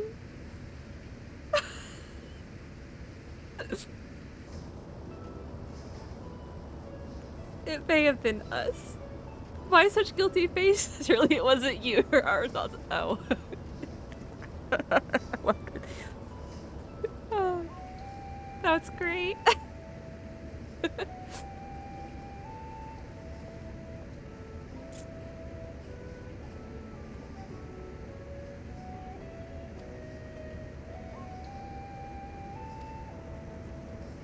I sought still in alchemy for Slock and word it with my magic. Such power must not fall into the wrong hands. In truth, the primary reason for the vault's construction was to keep the gate hidden from the outside world. So much effort for such a little door. That little door you speak of leads to an abyss teeming with unspeakable horrors. That said, in its current state, it would admit only the lowliest of void scent, and from this side, no man would be able to pass through. No man. Should think Alphino would fit, given a firm enough push. Physical size is only one consideration. The true restriction hinges upon the etheric density of the soul in transit. And yet you succeeded in expanding this diminutive portal and sending your simulacrum to the 13th. Thanks to my brilliant alchemist. I should have destroyed the anomaly when I found it, but instead I bade them devise the means to control it. After much experimentation, they accomplished the impossible. A method was conceived by which my magic could manipulate the fissure and transform it into a serviceable gate. But the process has long since been forgotten. Once I had given up searching for Azdaia, there was no need to preserve such esoteric and dangerous knowledge.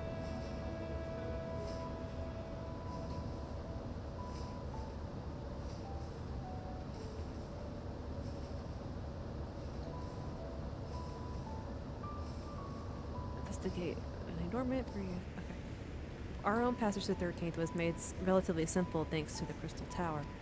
An ancient mechanism channeled the tower's vast stores of energy to open a void gate, one bound to a covenant made with the cloud of darkness. Once that sovereign entity was beaten back, however, the covenant was broken, the doorway severed from its connection to the void. Theoretically, it should be possible to reconnect the gate by forging a new pact with another void scent, but such deals usually end in betrayal and death. In any case, we should attempt to gain an understanding of the Bounty Gate. Mayhap you can resume the search for your sister. As I have already explained, I put those futile hopes to rest centuries ago. My place and my duty is here now. I had meant to ask, what prompted you to search the vault in the first place? It was all Estinian's idea. As I recall, it was you who was chasing tales of undersea ruins. Well, as you have seen, the fabulous wealth from the stories is quite real, if not its rumored origin, but I'm afraid I must assess a prior claim. I've been adding to that trove for years, little by little. By the time has come to spend it, that I might alleviate my people's suffering. Then we are of one mind. We had no intention of taking it for ourselves. Isn't that right, my friend?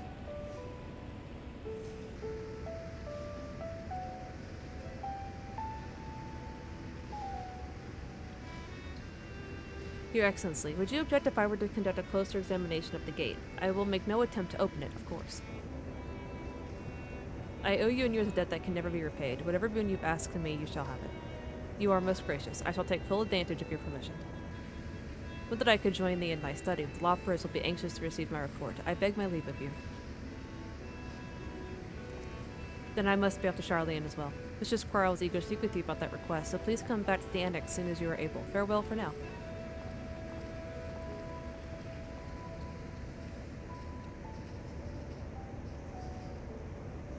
We can discuss my findings once I return. You will not be rid of me so easily.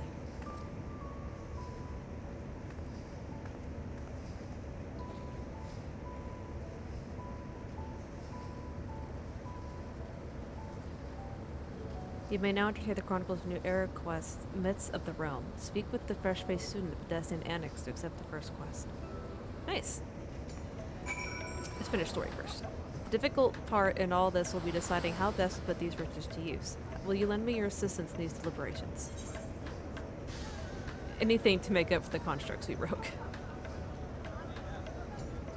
Then think of your employment as recompense. Serve me as guest advisors now and consider the broken constructs paid for in full. Ignis and I are in this together. I will follow her example.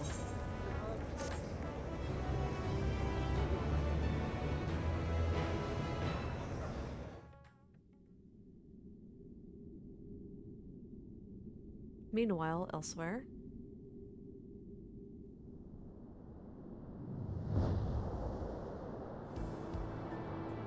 Looks like these elsewhere is the void. You can't fool me with that kind of aesthetic.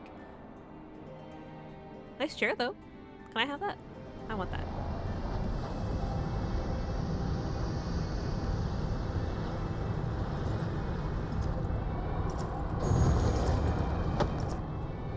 Are you that sinister fellow I saw a moment ago?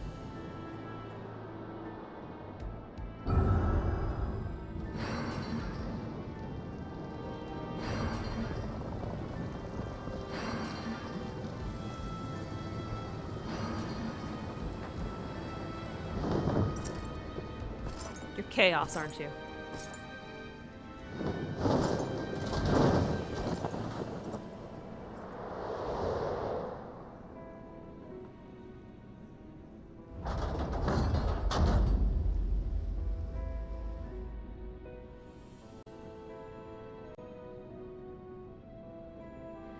I sensed the breaching of a gate, but it was not instigated from this side. 'Twas thrown open from the other.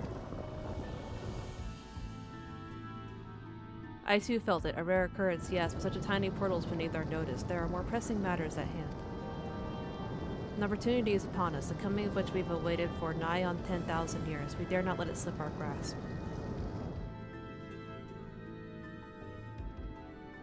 Yet we must not underestimate she who bested the cloud of darkness.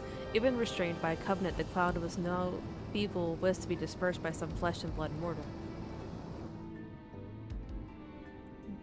Let her come. I will drown the world and watch this fleshing gasp for breath in her final moments. That thing just called me a fleshling. Rude. Your zeal is admirable, but forget not our cause.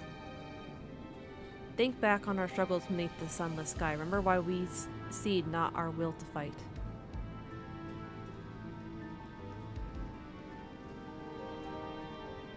Tis time we set the war in motion and win redemption for our star.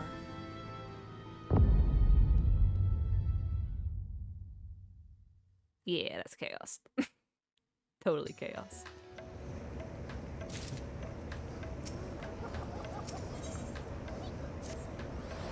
Shall we begin? If we are to spend the treasure wisely, then we must first determine which groups would benefit most from monetary assistance. Some of my citizens may find it intimidating to speak with the satrap directly, so I would ask that you act in my stead. Ignis, you are to visit Akiale and Nialdrimid, speak with Matsi and his people, listen to their grievances. Ascenian, I bid you do the same at Pelican Stand. I'll be conducting my own inquiries at the Giggenstall grounds. Once you believe you have ascertained the needs of the populace, we can reconvene at miqo'te. I probably said that wrong. I'm going to say all these wrong. So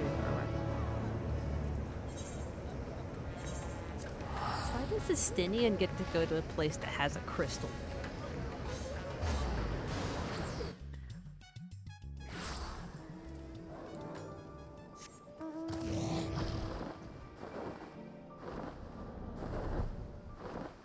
Better get compensation for all this teleporting I've had to do.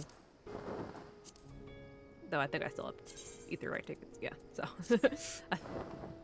I think these have been free teleports, more or less.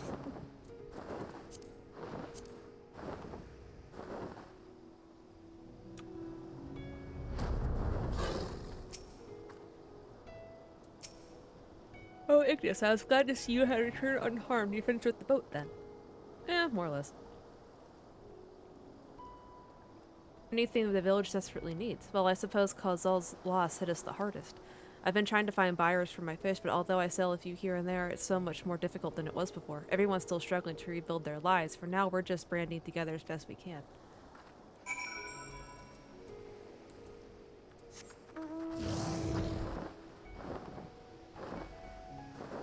Why didn't I speak with people in Yedlamod first while I was there and then go talk to Matsuya? Just saying, game. That would be the smarter course of action here.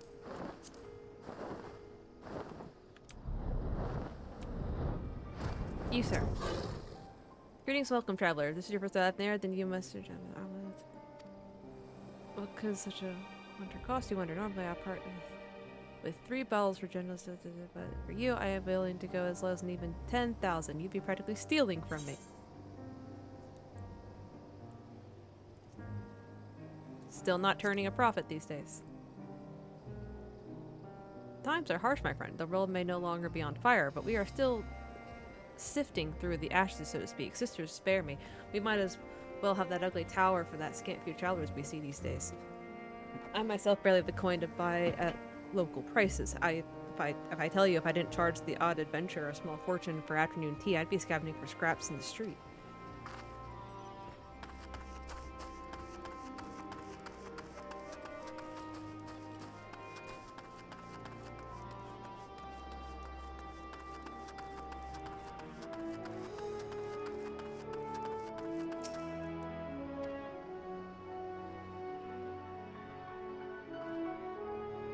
Help support, well, it's in shambles, isn't it?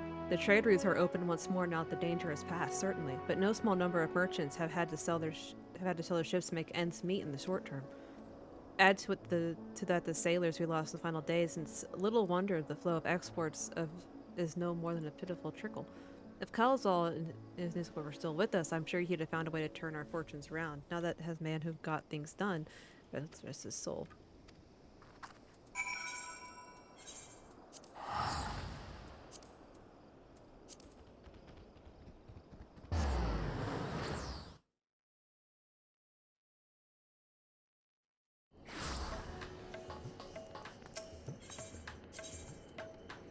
Where am I going?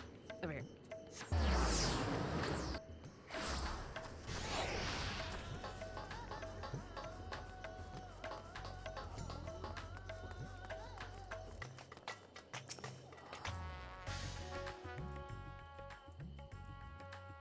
On my advisor's return, I've just made it back myself. Why did you return this vessel now that your true form is known? You could have flown across the island in a fraction of the time. Be that as it may, the sight of a massive creature descending from the sky can be startling to say the least, and there are a few places I can enter comfortably without risk of flattening some cart or stall. Fair enough. As for my inquiries, people of Palakistan were unanimous in their reply. They are surviving. Resources were stretched to the limit when refugees were pouring in, but they preserved with some assistance from Biedlimad. From what I understand, they have always been an independent community, hunters and foragers and the like, and I was assured the jungle provides for their needs for the most part. Palakistan was weathered the disaster better than most, it seems. I myself have heard good news and bad. The quarrymen were cautiously optimistic, having just sold a full wagon of crystals to a foreign trader. But such visitors are few and far between. Compared to our best years, the weight of stone-leaving Bavnair has been light indeed. Our nation is small and isolated, its prosperity dependent on the steady stream of exports. We must identify any obstacles to the flow of trade so we may begin working to remove them. Tell me, what did you learn in Akyali and Yadlimad?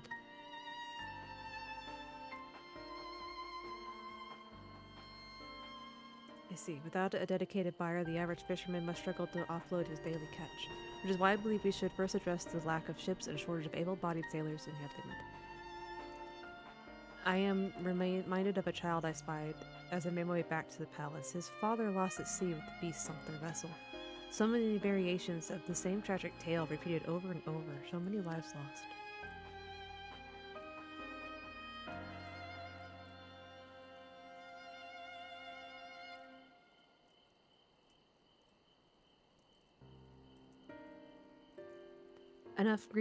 Enough grief to drown in if we let ourselves be overcome, but we will not. Ignis Estinian, I will consider the perspectives you've brought to me and devise a plan to help my people confront this adversity. Come, I would like you to be in attendance when I announce the proposal to my assembled functionaries.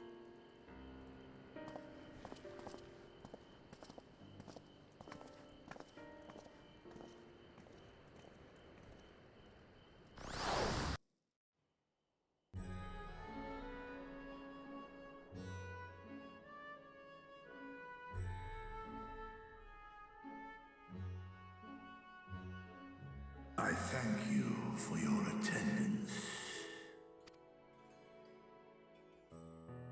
The riches the Radiant Host have retrieved were hoarded in Al-Zadal's name. A fortune I set aside for a future day of need. And lo, that day hath come. May it aid our wounded city in reclaiming its vibrancy and vigor. In better times, I would leave such a task to our capable Ahawan. God's rest his soul. Finding myself bereft of his counsel in the here and now, I will assume the responsibilities of mine office directly. Firstly, the treasure shall be sold for more convenient currency.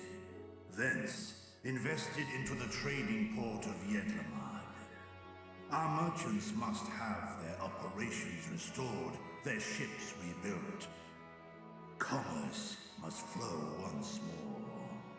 None were spared the tragedy of the final days. Of this, I am well aware. But an absence was created by the loss of Kalzal's consortium. And by filling it, we provide new means for our fishermen, our artisans, and others to bring their wares to distant markets.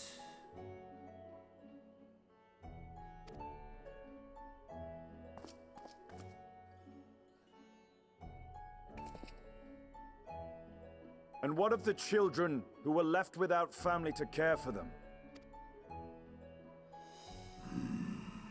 That is a concern which weigheth heavily upon my mind.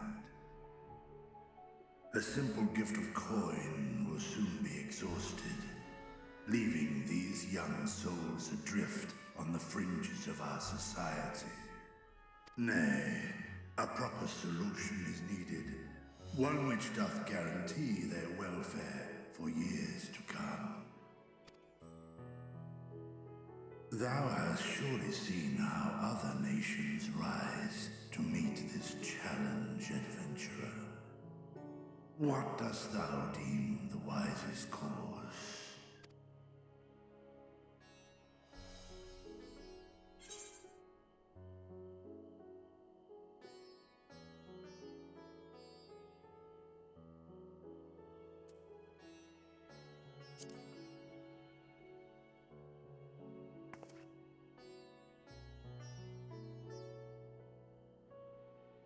Of course, we can draw on trading profits to build a new institution. Let us put this idea into practice. A contract shall be written, requiring all who receive of Al-Zadal's treasure to commit a portion of their future earnings towards the running of an orphanage. Now, such an influential policy is deserving of a worthy name.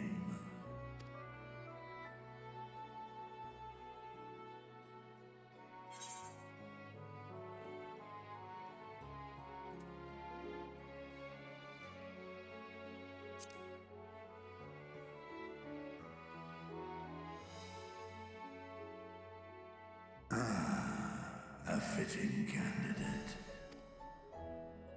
Kalzal should be remembered, not as the blasphemy which terrorized Thavnair, but as a hard-working and generous man who brought much wealth to our shores. Do any among you object to this proposition? Many here lost loved ones to the beasts.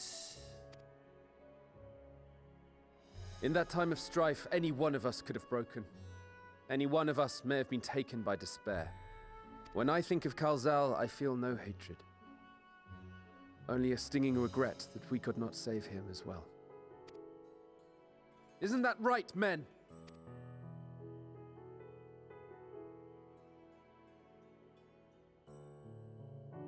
This bodes well for that boy. Mirad, was it? Perhaps he can cut ties with that shady peddler.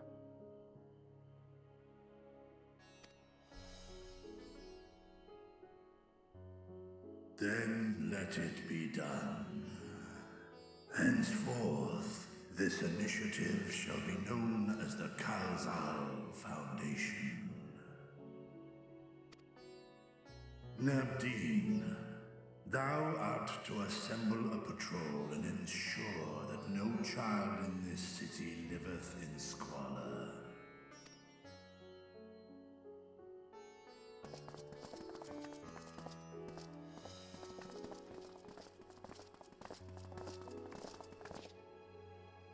Clerks, see to the management of our funds and make haste.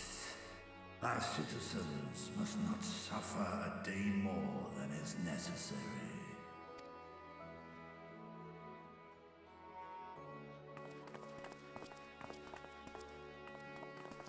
Dragon and man, side by side in pursuit of a brighter morrow. Reminded of Ishgard. It is very Ishgard, isn't it?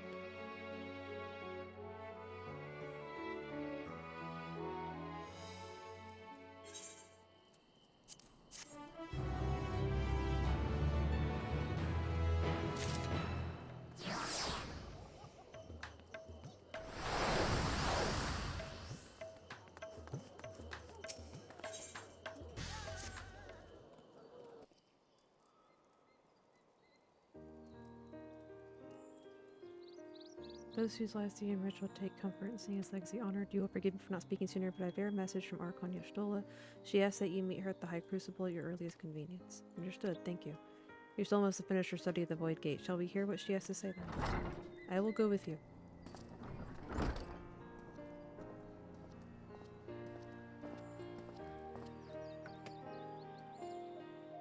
I thought the satrap would be too busy setting up the foundation.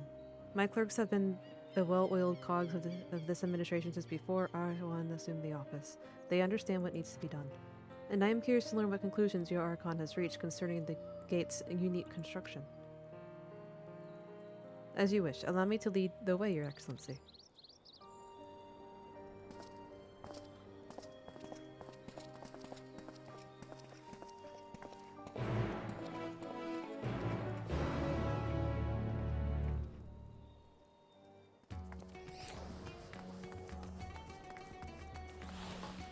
Off we go. Wonder how many quests there are for story this time. I didn't even look.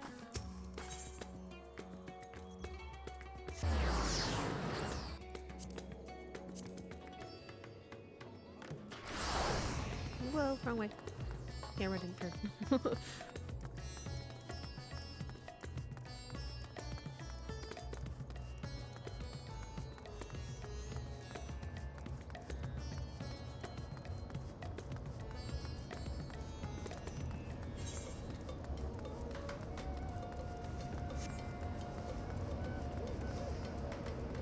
Okay, you're still in.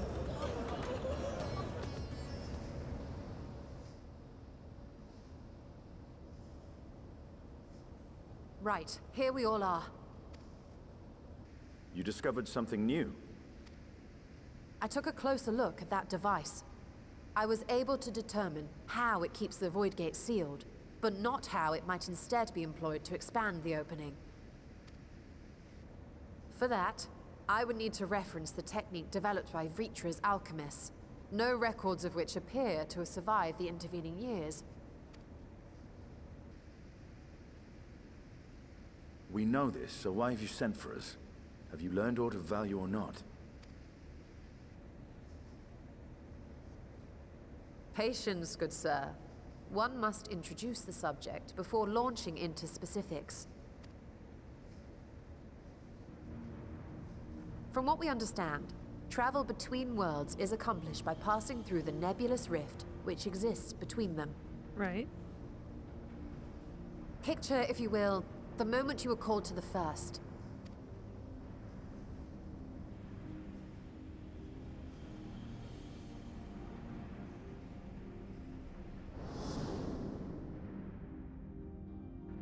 You touched a focus of some kind to help the Exarch pinpoint your location.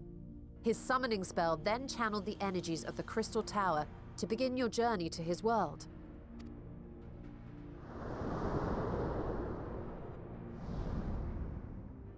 The magics tore a hole in the walls separating source and shard, and cast you into the intervening nothingness. In that place, the laws of nature hold no sway. Right. Yet even through this realm of temporal and spatial instability, you were borne safely to your destination in the first. The feat that guided you across such an unimaginable distance, both physical and metaphorical, was nothing short of a miracle.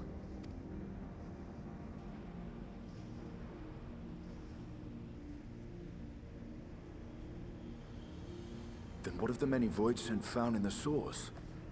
Who guides them here, and how? An excellent question. Though there are several methods by which the Void's denizens might intrude upon our world, the rituals of summoning are the most typical. For example, let us consider the Gargoyle, a creature of middling power.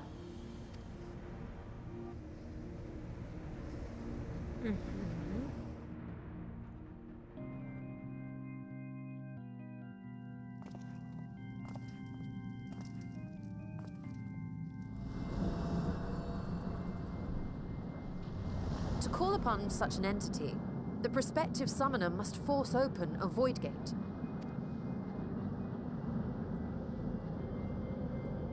The portal lasts but a moment and is relatively small, allowing only an imp or other lesser being to squeeze through with their physical body intact.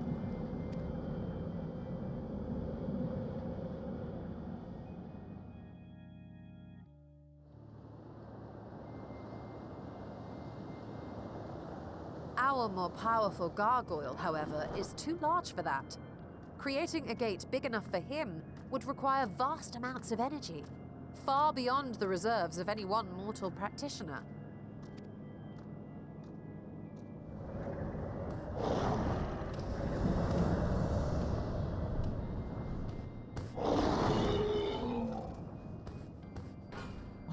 Instead, 'tis far more common to bring over only the entity's soul. We had a taste of that ourselves when a certain Exarch dragged us to the first.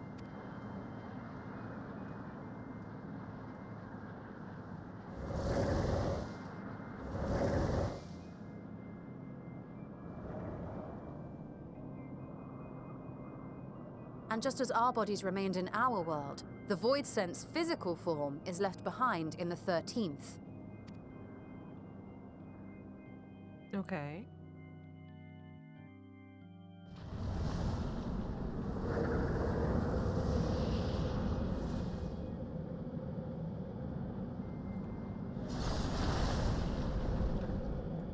Once at its destination, the summoned soul is granted a temporary shell to inhabit. In the gargoyle's case, a stone effigy has proven a suitable vessel.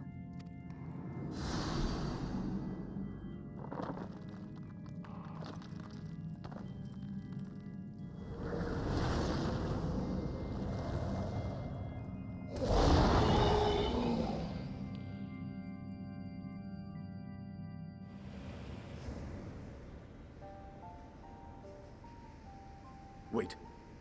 You said that Voidsent must be called here deliberately by someone in the source, reeled in like a fisherman with his catch. Exactly. For a being to navigate the chaos of the rift, with or without form, there must needs be a guiding agent on the other side.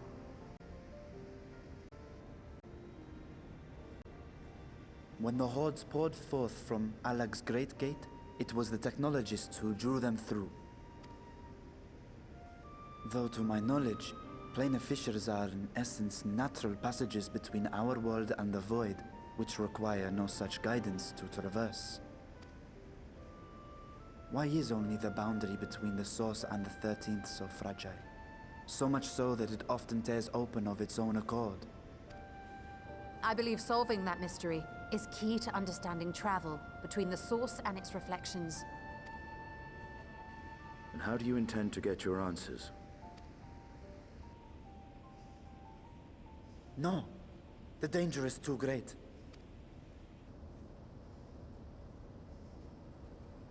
Perhaps. But what some call danger, others think of as adventure. Were you not listening to my tale? Never mind that the means to expand the gate has been lost to the ages. Even could you force the portal wide enough, you would be greeted by an army of murderous horrors the very instant you step through. Okay, and? I assure you I was most attentive. And I agree that to go alone would be certain death. But if I were to bring along one who has already braved the 13th and humbled the Cloud of Darkness, well, I imagine my chances would be much improved. It's an invitation you're still.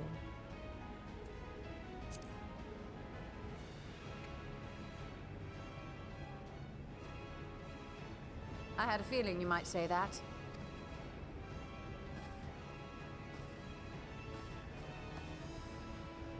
Once again, I put my life in your ever-reliable hands.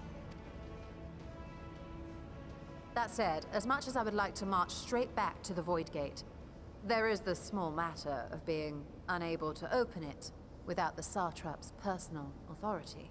Ishtola. Could you make it any more obvious? As I've said before, I will grant you and yours any boon you choose to name, provided it does not endanger my people. Fair. You have my word that we will take every precaution. Not a single void scent will be allowed to threaten Radzat Han, assuming we manage to expand the portal in the first place. You have a plan. Actually, I had hoped you might help us with that. I presume the alchemists you retained supplied you with some explanation of their methodology. That they did. House Daymir was overseeing the project. Daymir. Ah, yes. The family associated with the great work.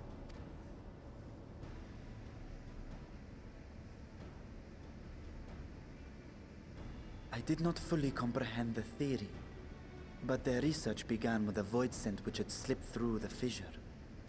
After a thorough examination, they created an arcane simulacrum possessed of similar qualities. A man-made void scent, if you will. It was apparently indispensable in their efforts to enlarge the gate. A man-made void scent?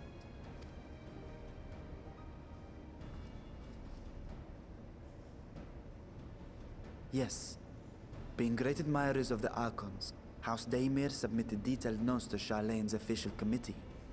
They expected praise and accolades for their simulacrum, and were thus devastated to be informed that their work had been classified as prohibited material.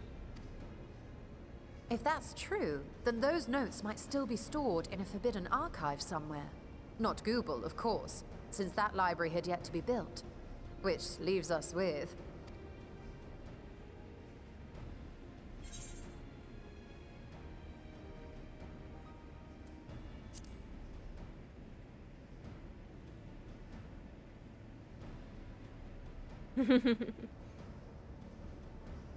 Indeed. Numenon's restricted stacks may very well hold a copy. In which case, I say we head directly to Charlene.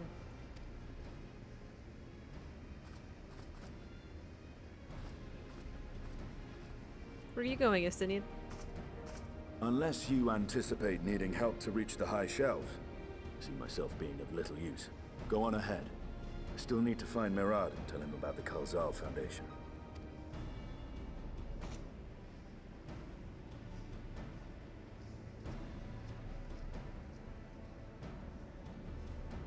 Let us be on our way as well.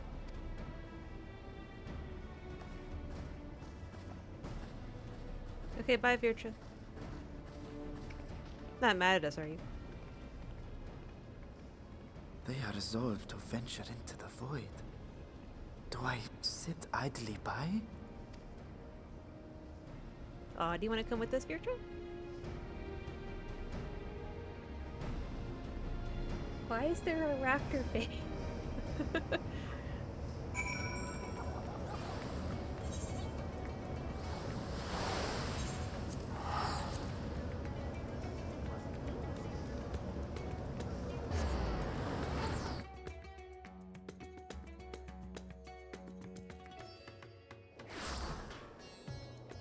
Where is she?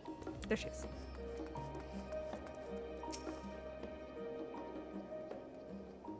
Let's see. Restricted archives plus. We must the form first. However, we shall need to miscooperate from a member to broach the matter on our behalf. Who do you think might incline to assist us? No one springs to mind. What of Scholar Jane? He did come to Graham Spencer in the inquiry after all. To settle, let us head to the phenomenon, see if he's going to help us once more. Okay. Where am I going? Over there. Okay.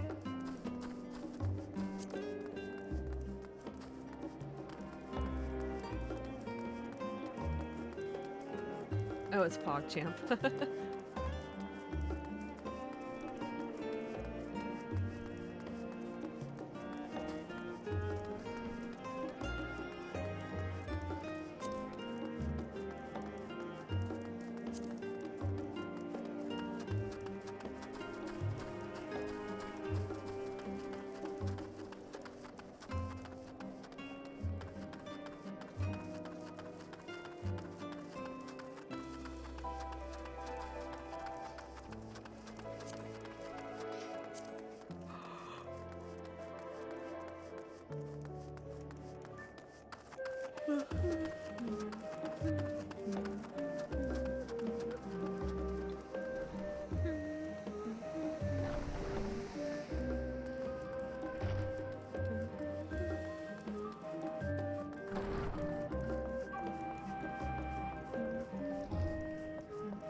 Visitors, and quite a scene was it that. What may I do for you? Pray give the intrusion scholar, but we were hoping you might help us with your permission to enter the archives.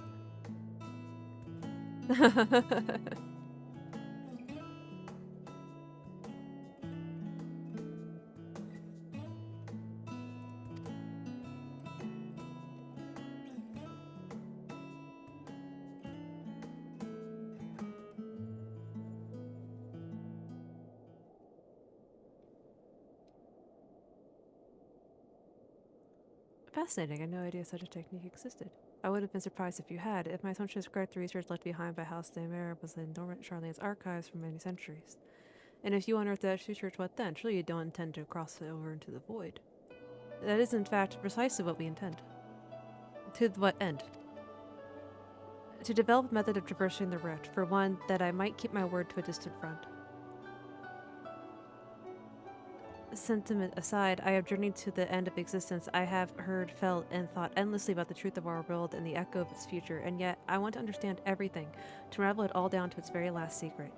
What scholar worthy of the name wouldn't force open a void gate or two if a grand revelation was this promised reward? Marvelous, and the audacity proposal worthy of Master Matoya herself. After hearing the whys and the wherefores, I for one do not believe you would use the knowledge for ill. I see no reason not to present you your request for the forum's consideration.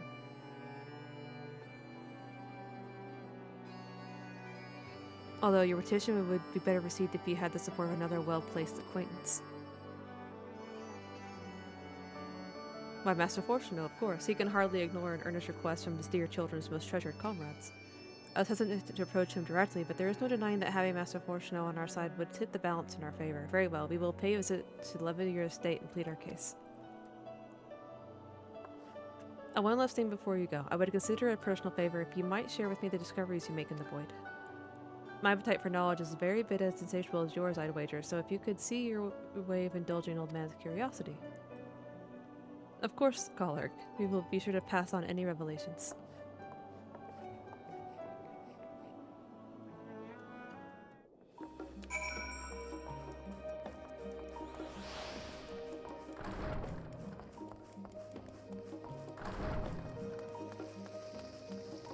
Off we go to speak with the Levias.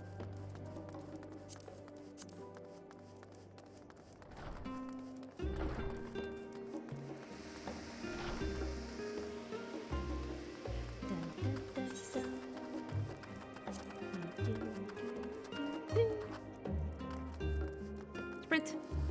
Sorry, you're still making you run.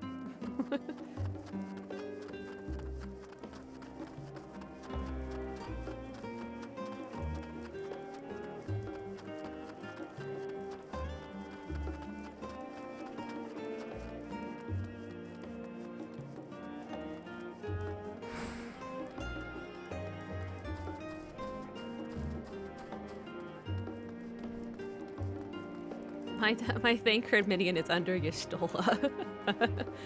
That's funny. Very fitting for Thancred.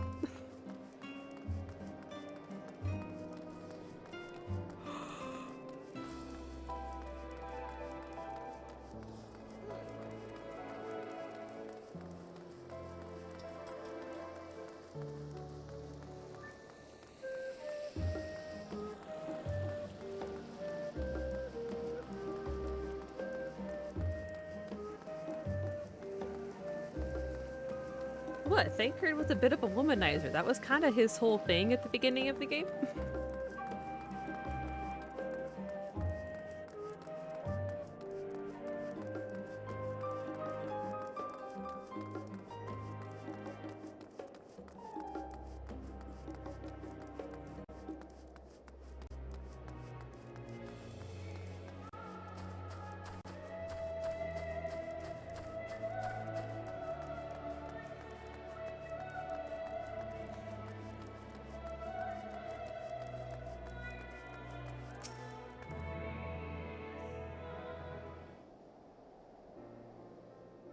Mistress Ignis, Mistress Stola, how may I be of service?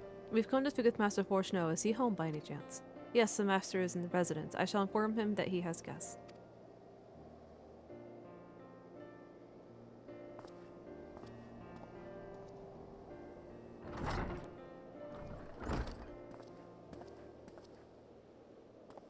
Oh well.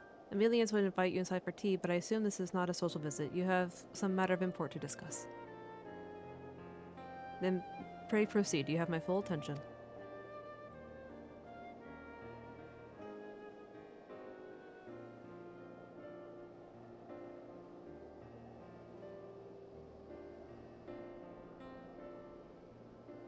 Well, I suppose I should praise you for following the proper protocols this time around.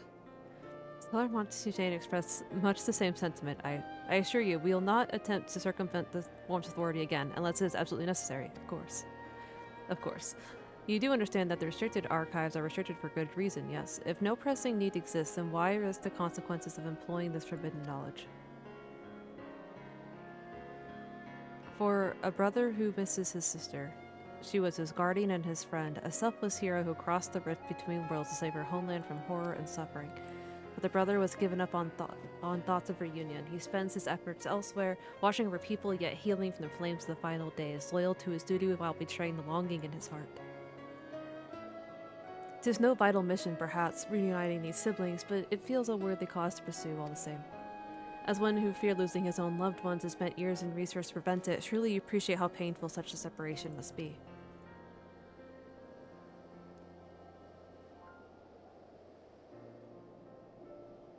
Reflections are still very much a mystery to us. Offering to share your experiences in the first should constitute a fair exchange for our cooperation.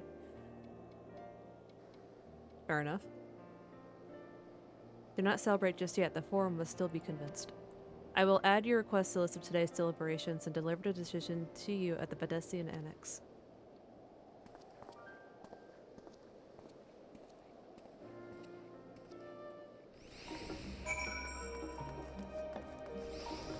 Accompany Y'shtola to the Baldessian Annex and speak with her. Okie dokie.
Ah, here we go.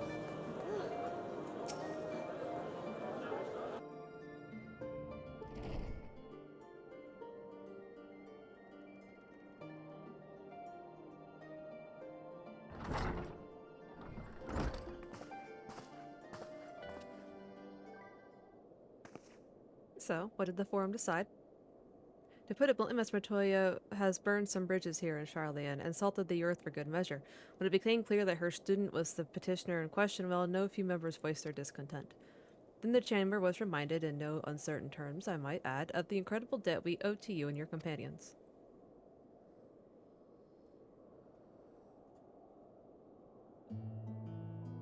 That served to silence the grumbles and stiffen a few spines, and it was agreed that allowing you entry to the archives was the least we could do in return. This is wonderful news. Thank you both for speaking on our behalf. Yes, well, as I am sure you are aware, this permission was not extended lightly. Forbidden knowledge is to be treated with the utmost caution, and there will be repercussions if it is not. I wish you well in your endeavor and bid you good day.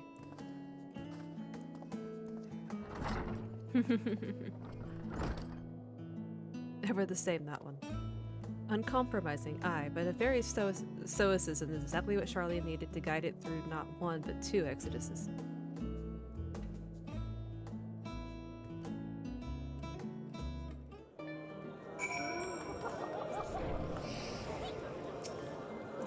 That went rather well, I think. As a child, I dreamed of any number of schemes of getting my hands on those forbidden tomes, and now I can simply walk them through the door. Our focus will be finding House of Mare's research notes, of course, but the thought of so much knowledge at my disposal has me feeling a little giddy. Ah, this must be the bathroom. You'll be heading directly to the archives from here, I presume. You presume correctly. Then you'll want to speak with the index page when you arrive. It's been instructed to grant you access to the restricted section. Excellent. Once again, we thank you for all your help. Oh, it was my pleasure. Believe me, may you find the knowledge you seek. Shall we? Oh, back to her accompanying me. Okay.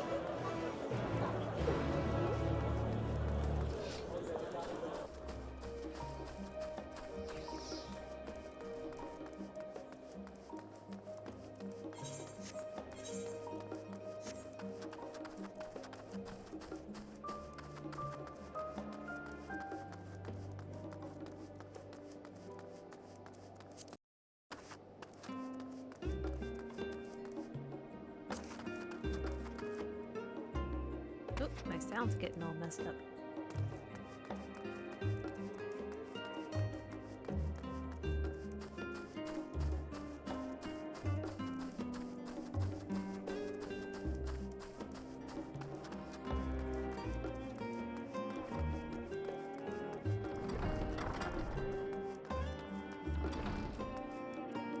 Oh, oops.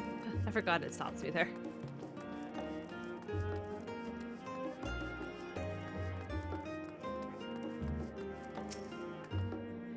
Archon Y'shtola and guests identified. Do you wish to proceed into the restricted archives? Follow me if you would. Watch your step and please note that the use of naked flames is discouraged. I don't really expect any of us to set something on fire, but thank you.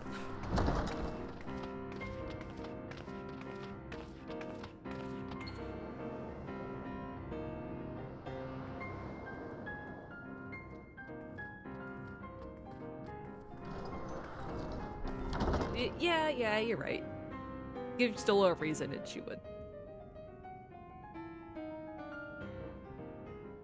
If House Damia's notes are to be found anywhere, it will be here. Let us begin.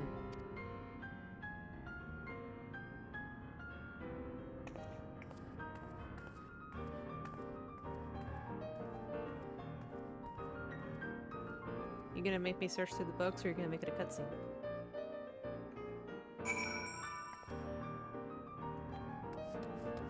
Ah, make me look. Okay. Journal. Today, in a world not my own, I met the most beautiful void-born creature. She was unlike her ravenous brethren, eyes blazing not with hunger, but trembling like a candle's flame, threatening to flicker out at any moment. I wonder if she is even the proper word. Such distinctions seem inconsequential, insignificant even. All that matters is the love I feel for this exquisite, transcendent meaning. Though you are tempted to read more, this does not seem to be the volume you are seeking. I do want to read more. Lady Tome.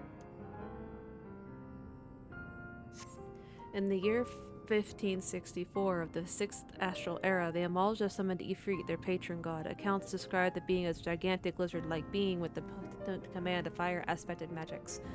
If we consider that primal summoning is an act fueled by faith and prayer, it is unsurprising, if not expected, that the resulting deiform entity should manifest the appearance and powers with which it is attributed by its worshippers. What, then, might emerge from the ether should one who believes in an almighty omniscience attempt the same ritual? Would the scholar himself grace us with his presence, some other embodiment of divine sagacity? Could this man-made god truly be all-knowing, and if it were, whence would such knowledge arise? I myself have many questions concerning the nature of the ancient world. With no spell to transport me back to the days of old, could I instead summon a being possessed of an encyclopedic knowledge of every age? Yet with no means to verify its pronouncements, how could one be certain they were true? Though your mind spins possibilities discussed therein, this does not seem to be the volume you are seeking.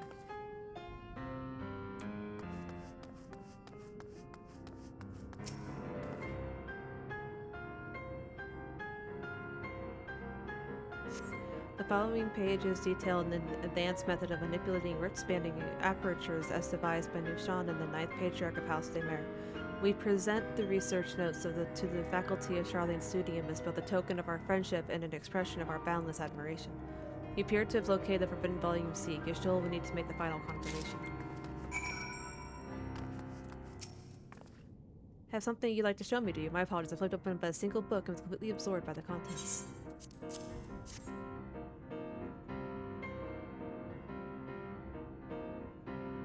Well done, Ignis. I think you may have found our prize.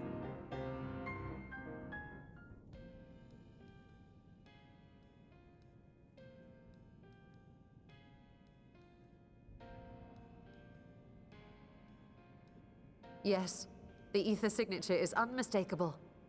I've felt the traces of House Damia's resonance many times at the Great Work. Time to see what all the fuss was about.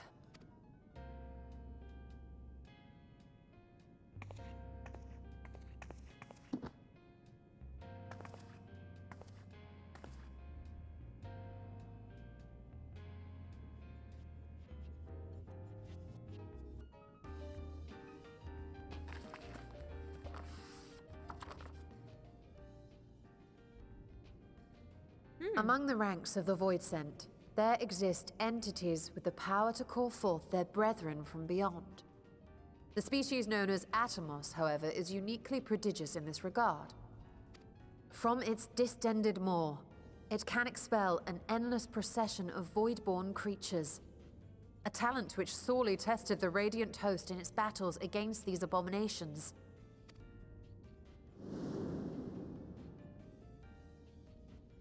Surmising that the entity itself was acting as a void gate, we endeavored to capture a small specimen and subsequently examine its physiological structure.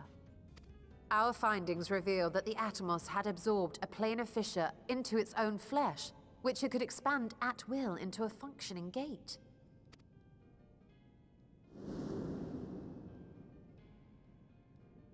Upon further analysis, we identified an ethereal wave pattern emitted during this process. A pattern we were able to emulate by passing crystal-stored ether through a specially designed prism. We proceeded to embed said prism into an arcane simulacrum, thus completing what we have dubbed our artificial atomos.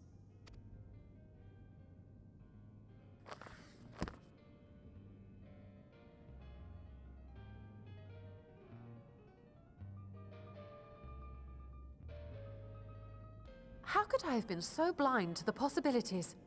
This species, not to mention its ability to summon void scent, has been discussed among academics for years now. Just before the advent of the 7th Umbral Calamity, we received reports of Atomos sightings from every corner of Eorzea. Surely you've at least heard the tales.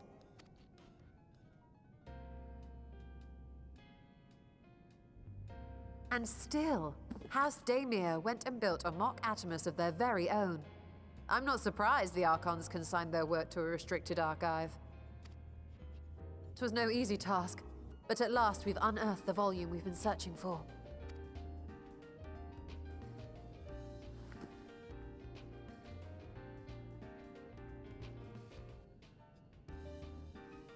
I'd be lying if I said I wasn't tempted to stay longer. See what other forbidden titles might be lurking on these shelves? Ah, but that would be abusing the very special privilege we've been granted now, wouldn't it? Better not.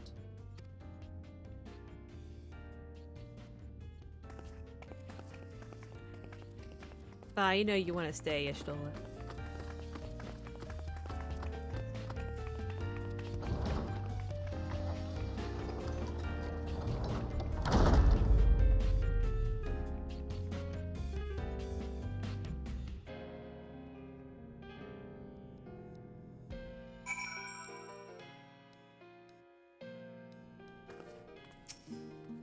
As much as I would love to start crafting the Atomos, I'm afraid this is far outside my field of expertise. Fortunately, we know a Honish alchemist who might be delighted to involve herself in our House to Mayor project. Our business here is concluded for the moment. Please pass on our regards to the forum.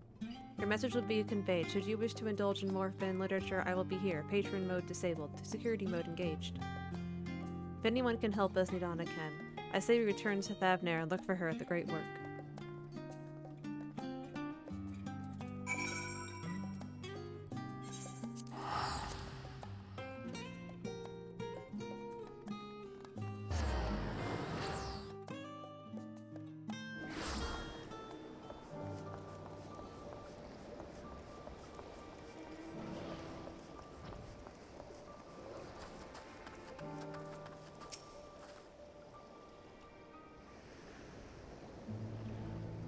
You still told me you're pursuing a most fascinating study and that you want me to be part of it. I have no doubt you'll be interested. This research log should speak for itself. Will it now? By the sisters, this is the mark of House Daemir. I never even knew such a work existed. Few should. It was sequestered in Nomian's restrictive archives, after all. It was, but that means every word within is forbidden knowledge. A forbidden tome filled with forbidden research, and you put it right into my unsuspecting hand. I could hardly wait to read it. How funny.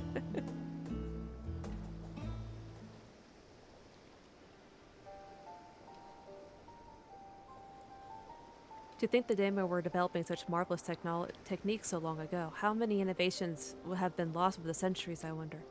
Now that you've glanced over the notes, what say you to helping us build a new mock Optimus? I say yes, 1,000 times yes. Work on Daemon project that had even the redoubtable scholars of Charlian trembling in their sandals. No alchemist of the great work could resist. You are a woman after my own heart. Oh, I suppose I should ask, what do you mean to do with this big-mouthed simulacrum once we've built it? So there's a secret void gate, and it's sealed in the ruins of the Bounty. Today's a day of revelations indeed.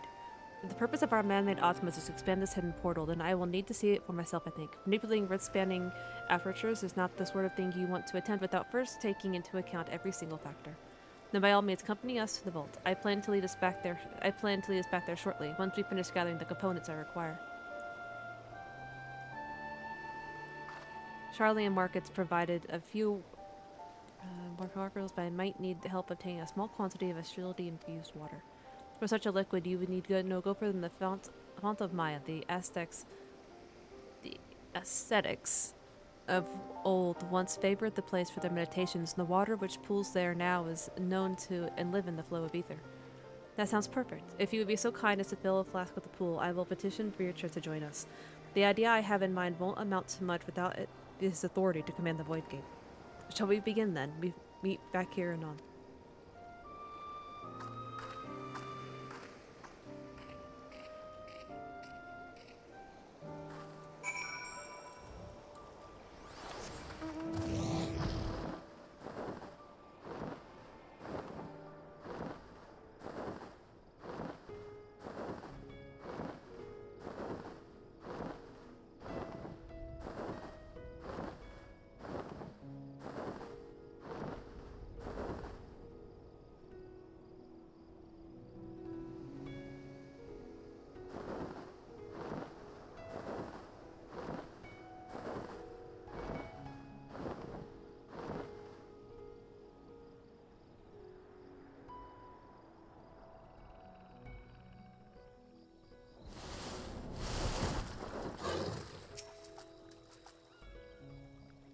This where that lady died.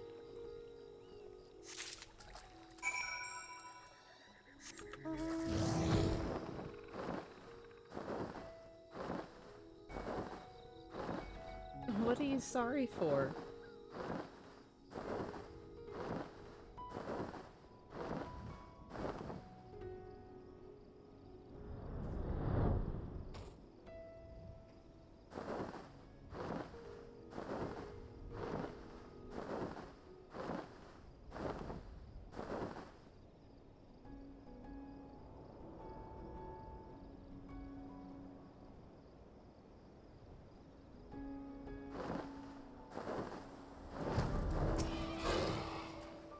You have the flask for me.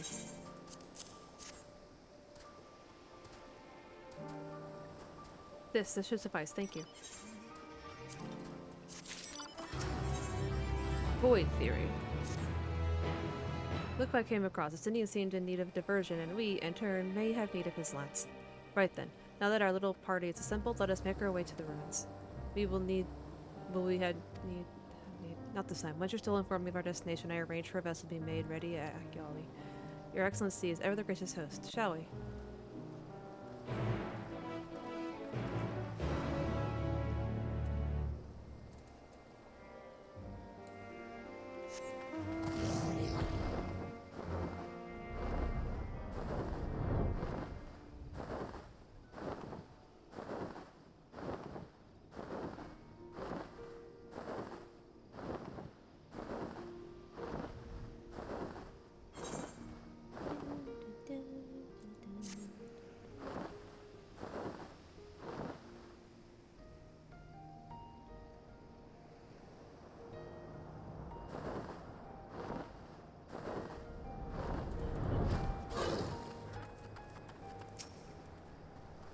The ship is yours to command. Oh, thanks. We sail at once. Oh, this is exciting.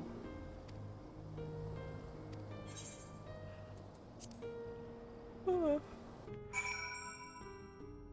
It's been a day.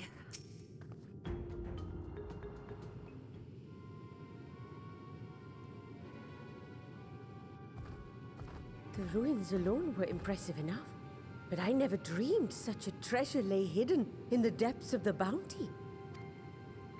It may have been helpful to know this device existed, Your Excellency. My apologies. The gate was a secret I shared with none but my closest advisors. I feared for what might happen should those with ill intentions learn of its existence.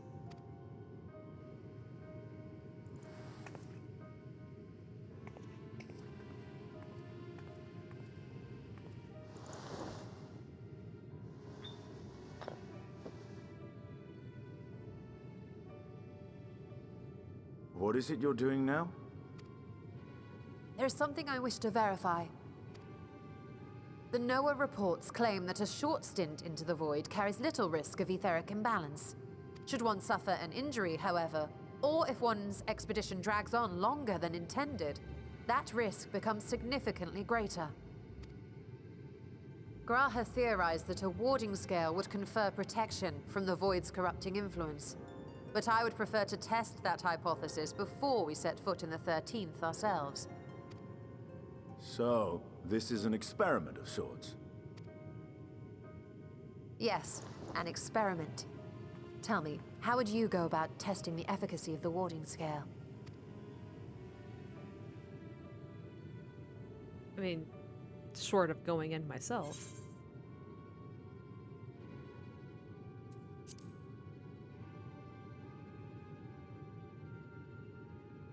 And how would you do that? The gate is still too small for any of us to pass through. Estinian is correct, which is why I've elected to send a familiar in our stead. That would be the smart thing to do, yes. Now, a lowly imp can navigate a fissure, no matter how narrow.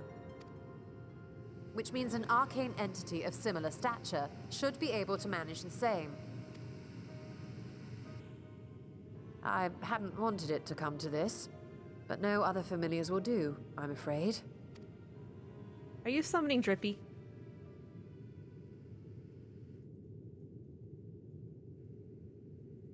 I mislike the sound of that. What manner of fiend does she mean to summon? She's gonna summon Drippy. From ocean rise and cloudbank form, from mountain spring and rainfall storm, from river flow and life be born.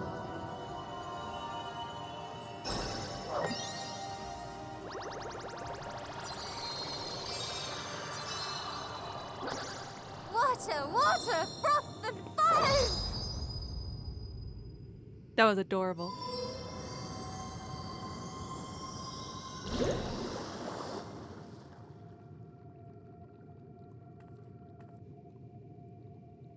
Ready your arms. I fear she's been possessed. Oh, come now. That was adorable. It was. That was adorable. Water, water, froth and foam! Time to play! Oh, she's so embarrassed. Poor Y'shtola.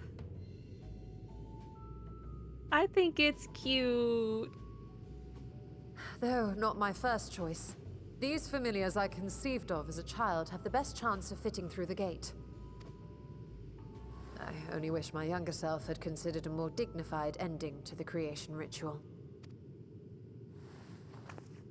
It's adorable, Y'shtola. In any case, these two should serve us well. This one will bear a warding scale.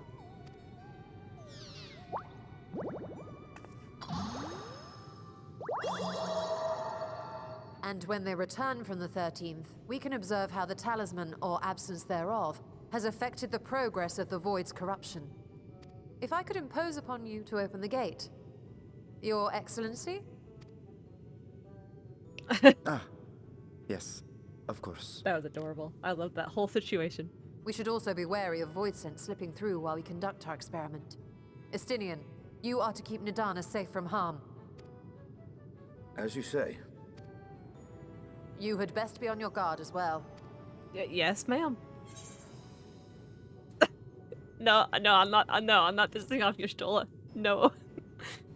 That is a terrible idea that will end in my death. Let us begin, shall we?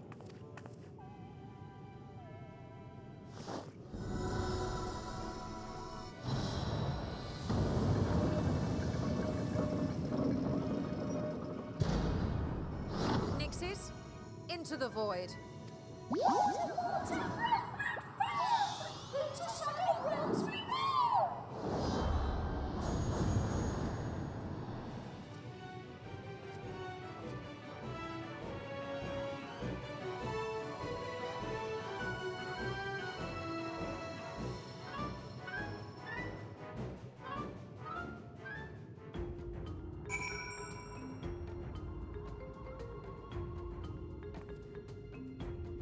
So, do we just hang out?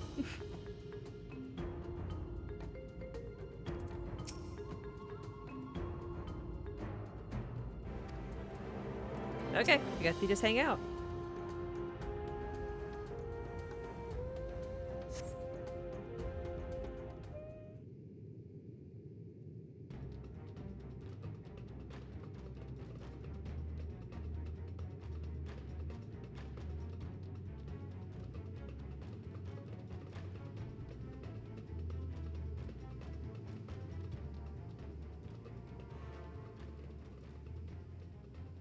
I think we've waited long enough. Nixies, return to my side.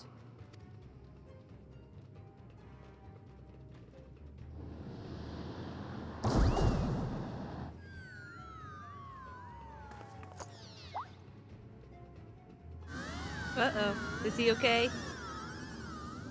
Oh no! The poor Nixie!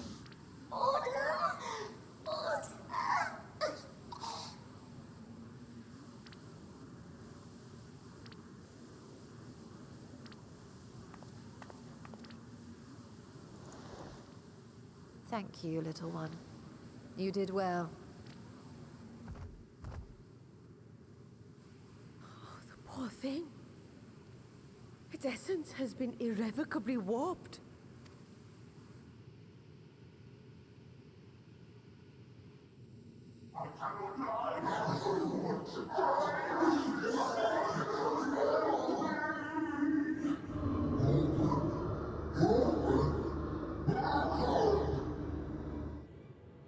We're out of time.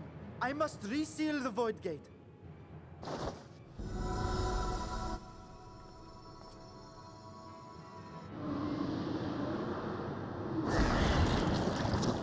They're coming through! No, they're not. We got this. In the name of Alzadal III, I bar this door unto the void.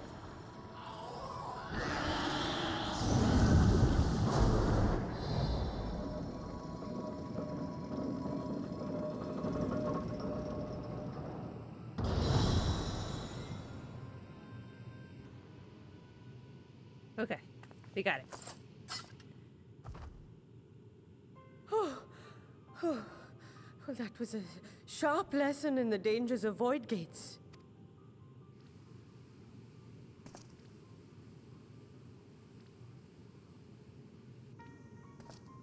And what of our experiment? I'd say the results speak for themselves.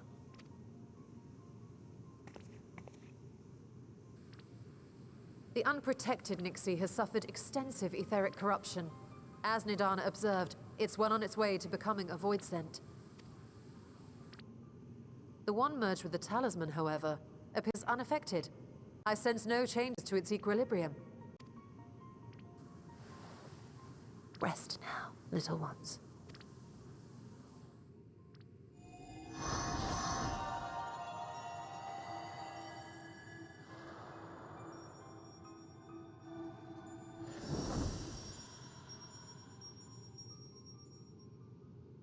Graha's theory was correct then.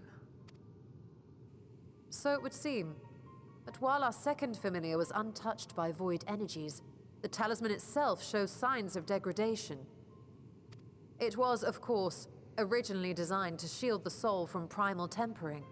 It stands to reason that etheric corruption of a different sort would affect it differently. We may need to modify the warding scale's design to account for the 13th's uniquely unstable ether. You've said much of the Void's instability, but my imagination fails me.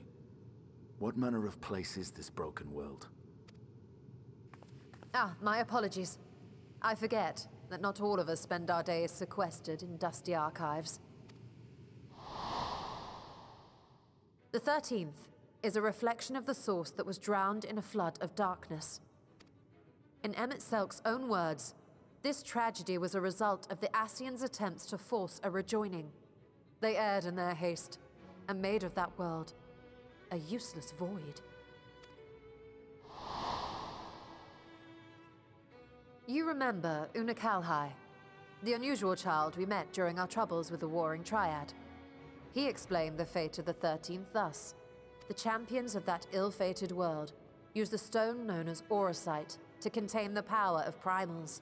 But those self-same heroes were gradually corrupted by the auracite's bleeding energies, transforming into fiends with an endless hunger for ether.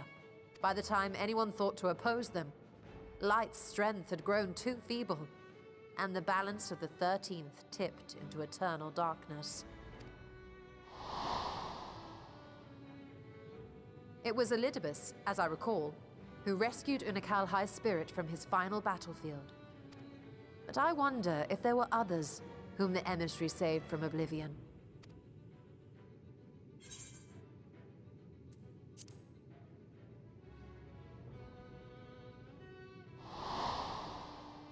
Yes, I would know that. Silver, the adventurer who traveled with the Warriors of Light. And you say she was another of Elidibus's pawns?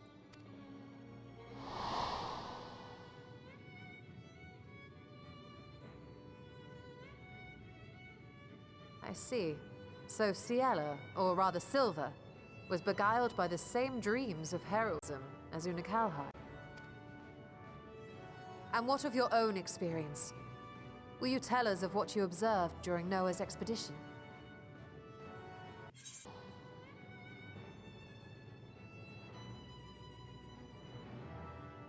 I see.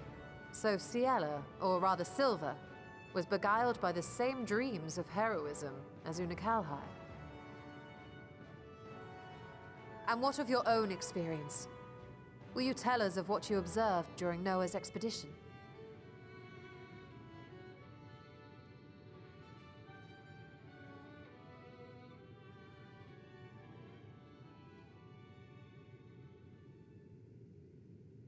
I can picture it now.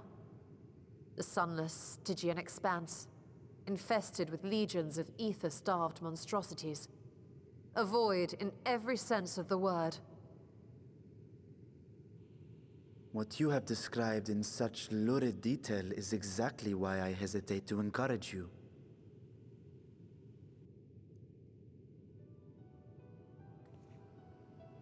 Worry not, great Vritra. Our journey into the 13th is but the first leg of a longer voyage. A voyage that shall lead us to other reflections, to new mysteries and discoveries. And I mean to be there every step of the way.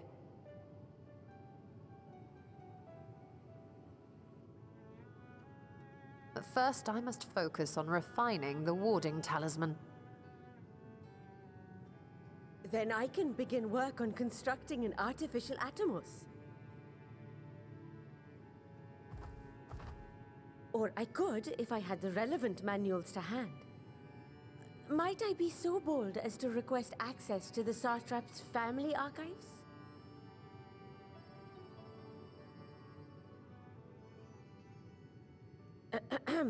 Your Excellency?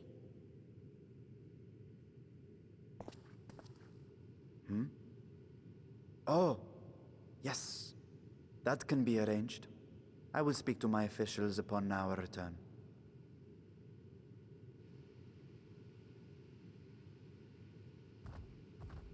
We will see you back in the city then. Virtua, are you okay?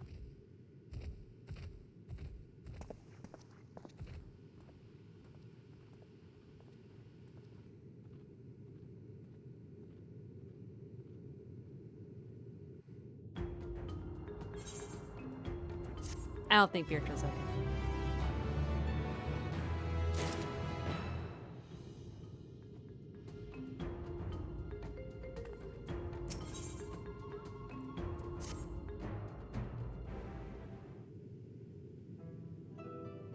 Must need down to succeed in replicating the miqo'te. The storage the 13th will be ours to open. Will you be crossing the threshold alongside us? I realize this is more my endeavor than yours.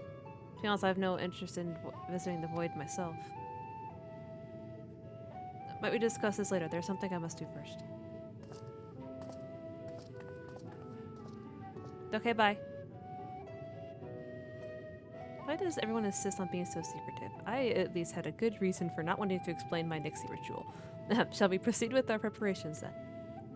As we saw, the warding skill can be effective at protecting the bearer from other sources of direct corruption. Nevertheless, Talisman's durability will need to be improved if it is within the Void's influence for a prolonged length of time.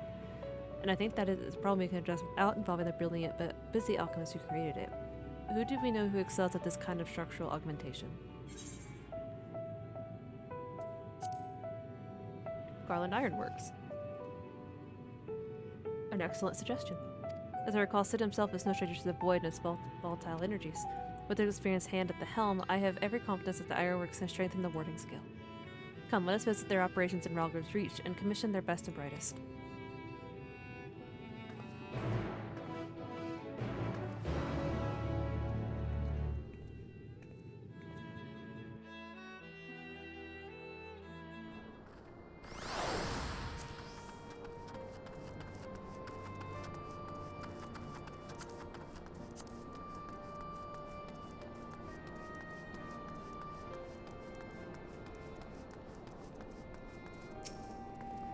Ignis, what brings you to the Ironworks? We have a commission for you and your president, actually, assuming he's available? Mr. Sid, certainly. I'll see if he has a moment free.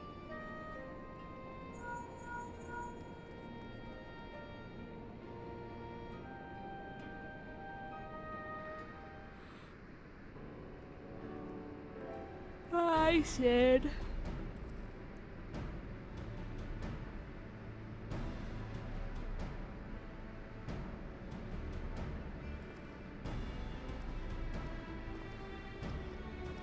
A pleasure as always. I hear you have a job for us.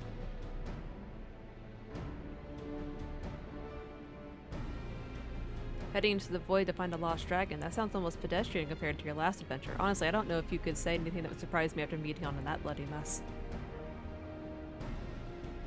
Alright, let's take a look at that talisman of yours. You said there were signs of degradation.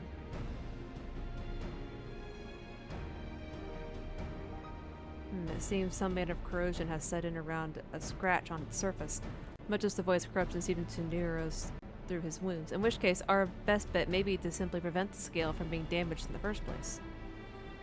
And how might we achieve that? We have a coating agent for strengthening trinkets and the like, but I'd be wary of applying any compound which might upset the scale's delicate alchemical imbalance, safer to address it in armor.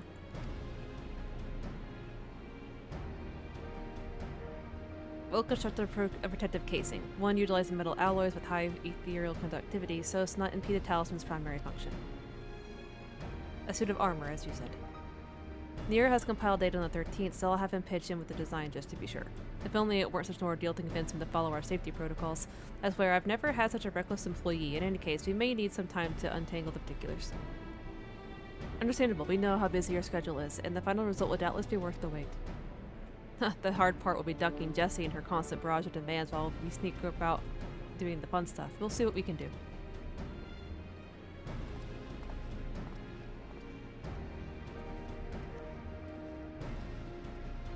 I think we can leave the rest in Sid's capable hands. Let's return to the great work and see how Nidana is getting on with the Makatamas.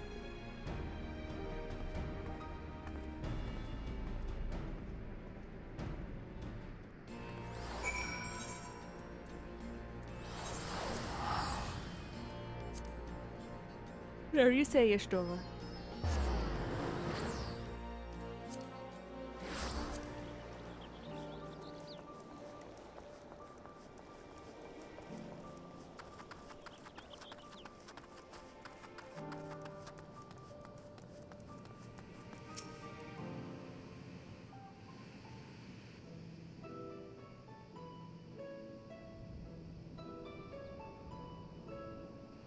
Ah, Estola!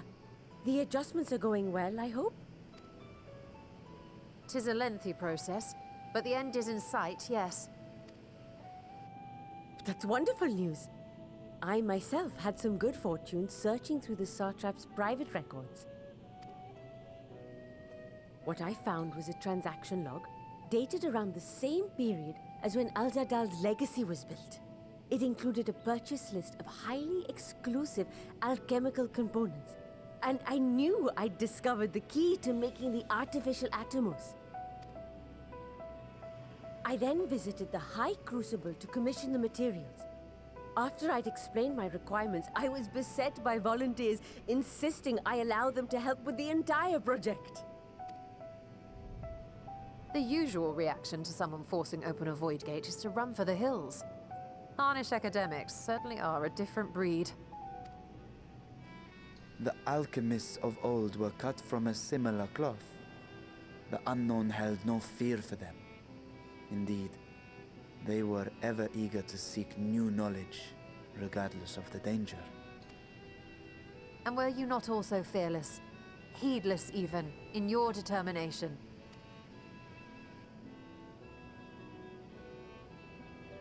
My sire entered his dormancy before I was hatched. And so it was Ashdaya who kept my eggs safe and warm. It created a bond between us. Even long after I learned to fend for myself, I rarely strayed from her side. She was my guardian, my sister, my dear companion. And not a single day passes that I do not mourn her absence. No matter how deep the darkness, I would not surrender my search. I promised myself the time would come when we would once more take to the skies together. But I am satrap now. The Radiant Host is here to serve, Your Excellency. Nabdeen, what is this about? Sir Estinian told us of your predicament. For centuries you have protected Rads at Han, never showing your true self, hiding behind a curtain and living only in service to the people. Your dedication meant more to us than your deceit, and so did we accept you as our rightful ruler. After all that you have sacrificed for this nation, did you imagine we would begrudge you your heart's desire? We survived the final days. We are a strong and proud people. We, the Radiant Host, will keep Thavnair safe in your absence.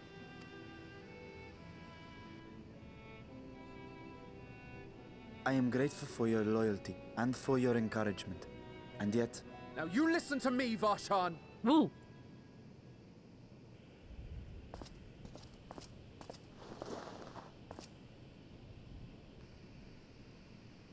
You are wearing that face, after all. As I have told you before, you are a little brother to us all.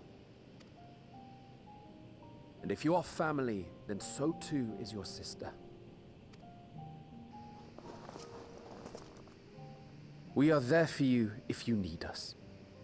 But do not ask us to sit by and watch while you abandon a sibling you have ached to rescue for millennia.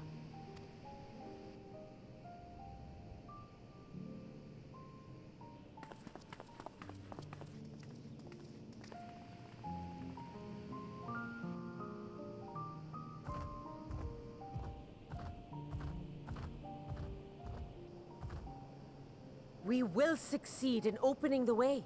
It is only a matter of time. All you need do is prepare to step through to the other side.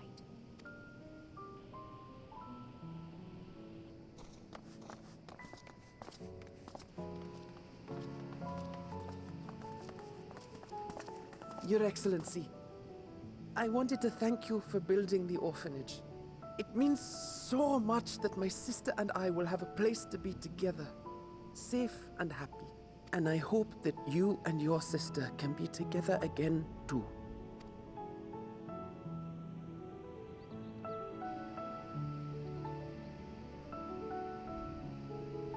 Come on, Virtra, come on an adventure with me. It'll be fun, I promise. To protect them well, you must take heart.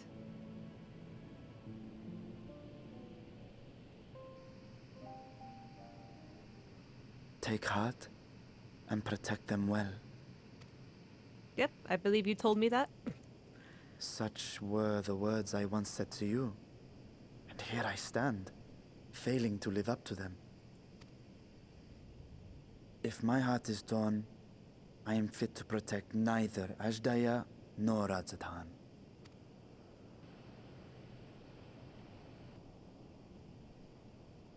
Come on.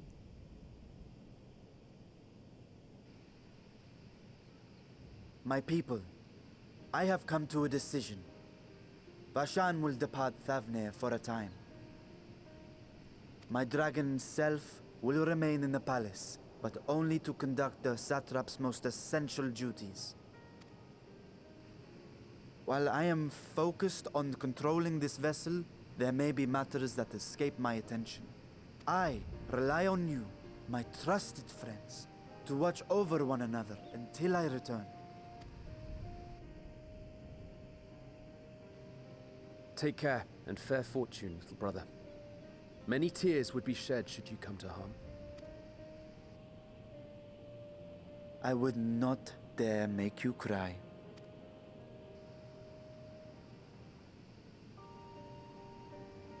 That's so sweet. So wholesome. You surprised me, Sinia. For a lone wolf, you've shown an unusual degree of, shall we say, involvement in helping Beertra reach this conclusion. 'Twas for the greater good. The worm's thundering sighs were keeping his citizens awake at night and had travelers believing the palace racked by some unnatural storm.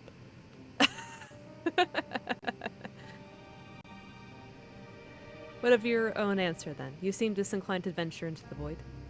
When I was one with Nidhogg, his vengeful thoughts were my thoughts, his endless rage my rage, and the soul-chilling grief he nursed for Rataskar's death. Ratatoskr, sorry. I would not wish such agony upon a foe, let alone a friend and ally. If there's a chance we can spare Beertra that pain, then I will follow you.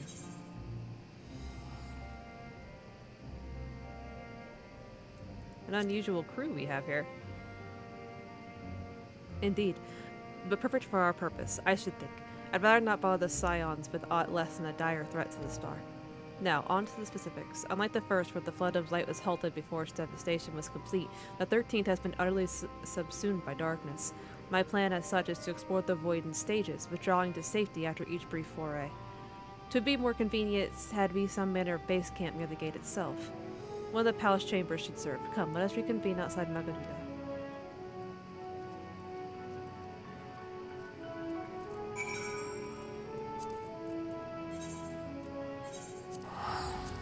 I am probably saying all these routes at Han things wrong. Just saying.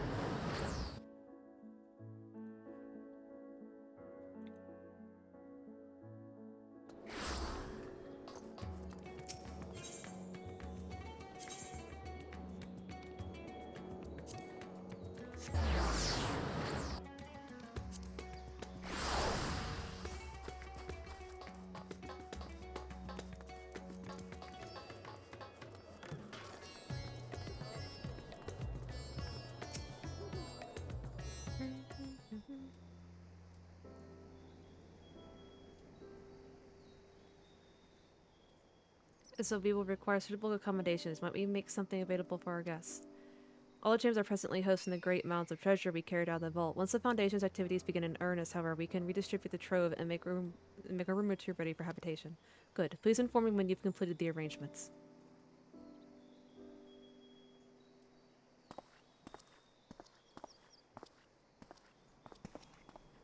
As you heard, we will have you settled in Magaduda in due time. As ever, you are most gracious, Your Excellency. You risk your lives to aid me in my search for Asdaya. Providing comfortable quarters is the least I can do. I only wish we knew more about our destination. The gods only know how long our explorations might possibly take, or what our chances of success might possibly be. Succeed or fail, I am grateful to you for convincing me to make the attempt.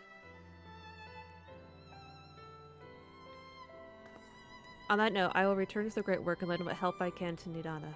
If you have preparations to make every venture into the 13th, now is the time. All I need is my armor and my lance. Perhaps I'll train with Radiant Host to pass the time before we depart.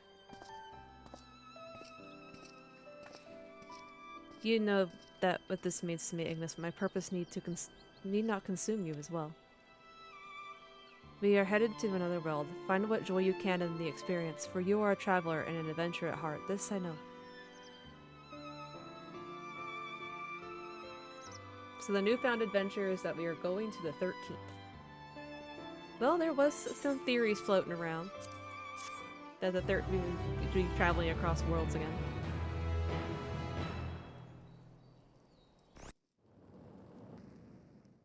Meanwhile, on the 13th.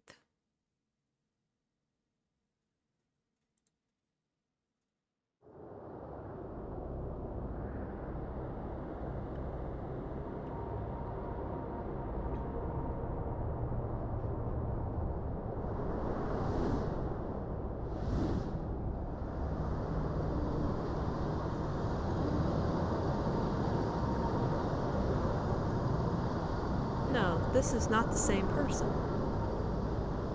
That's Xenos' void scent. It looks like it anyway. No, it is definitely a void scent, but...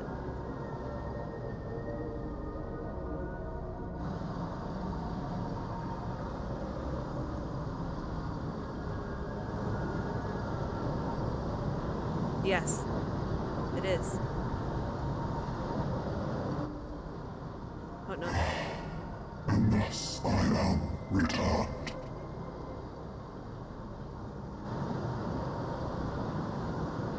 To this world, bereft of saviors.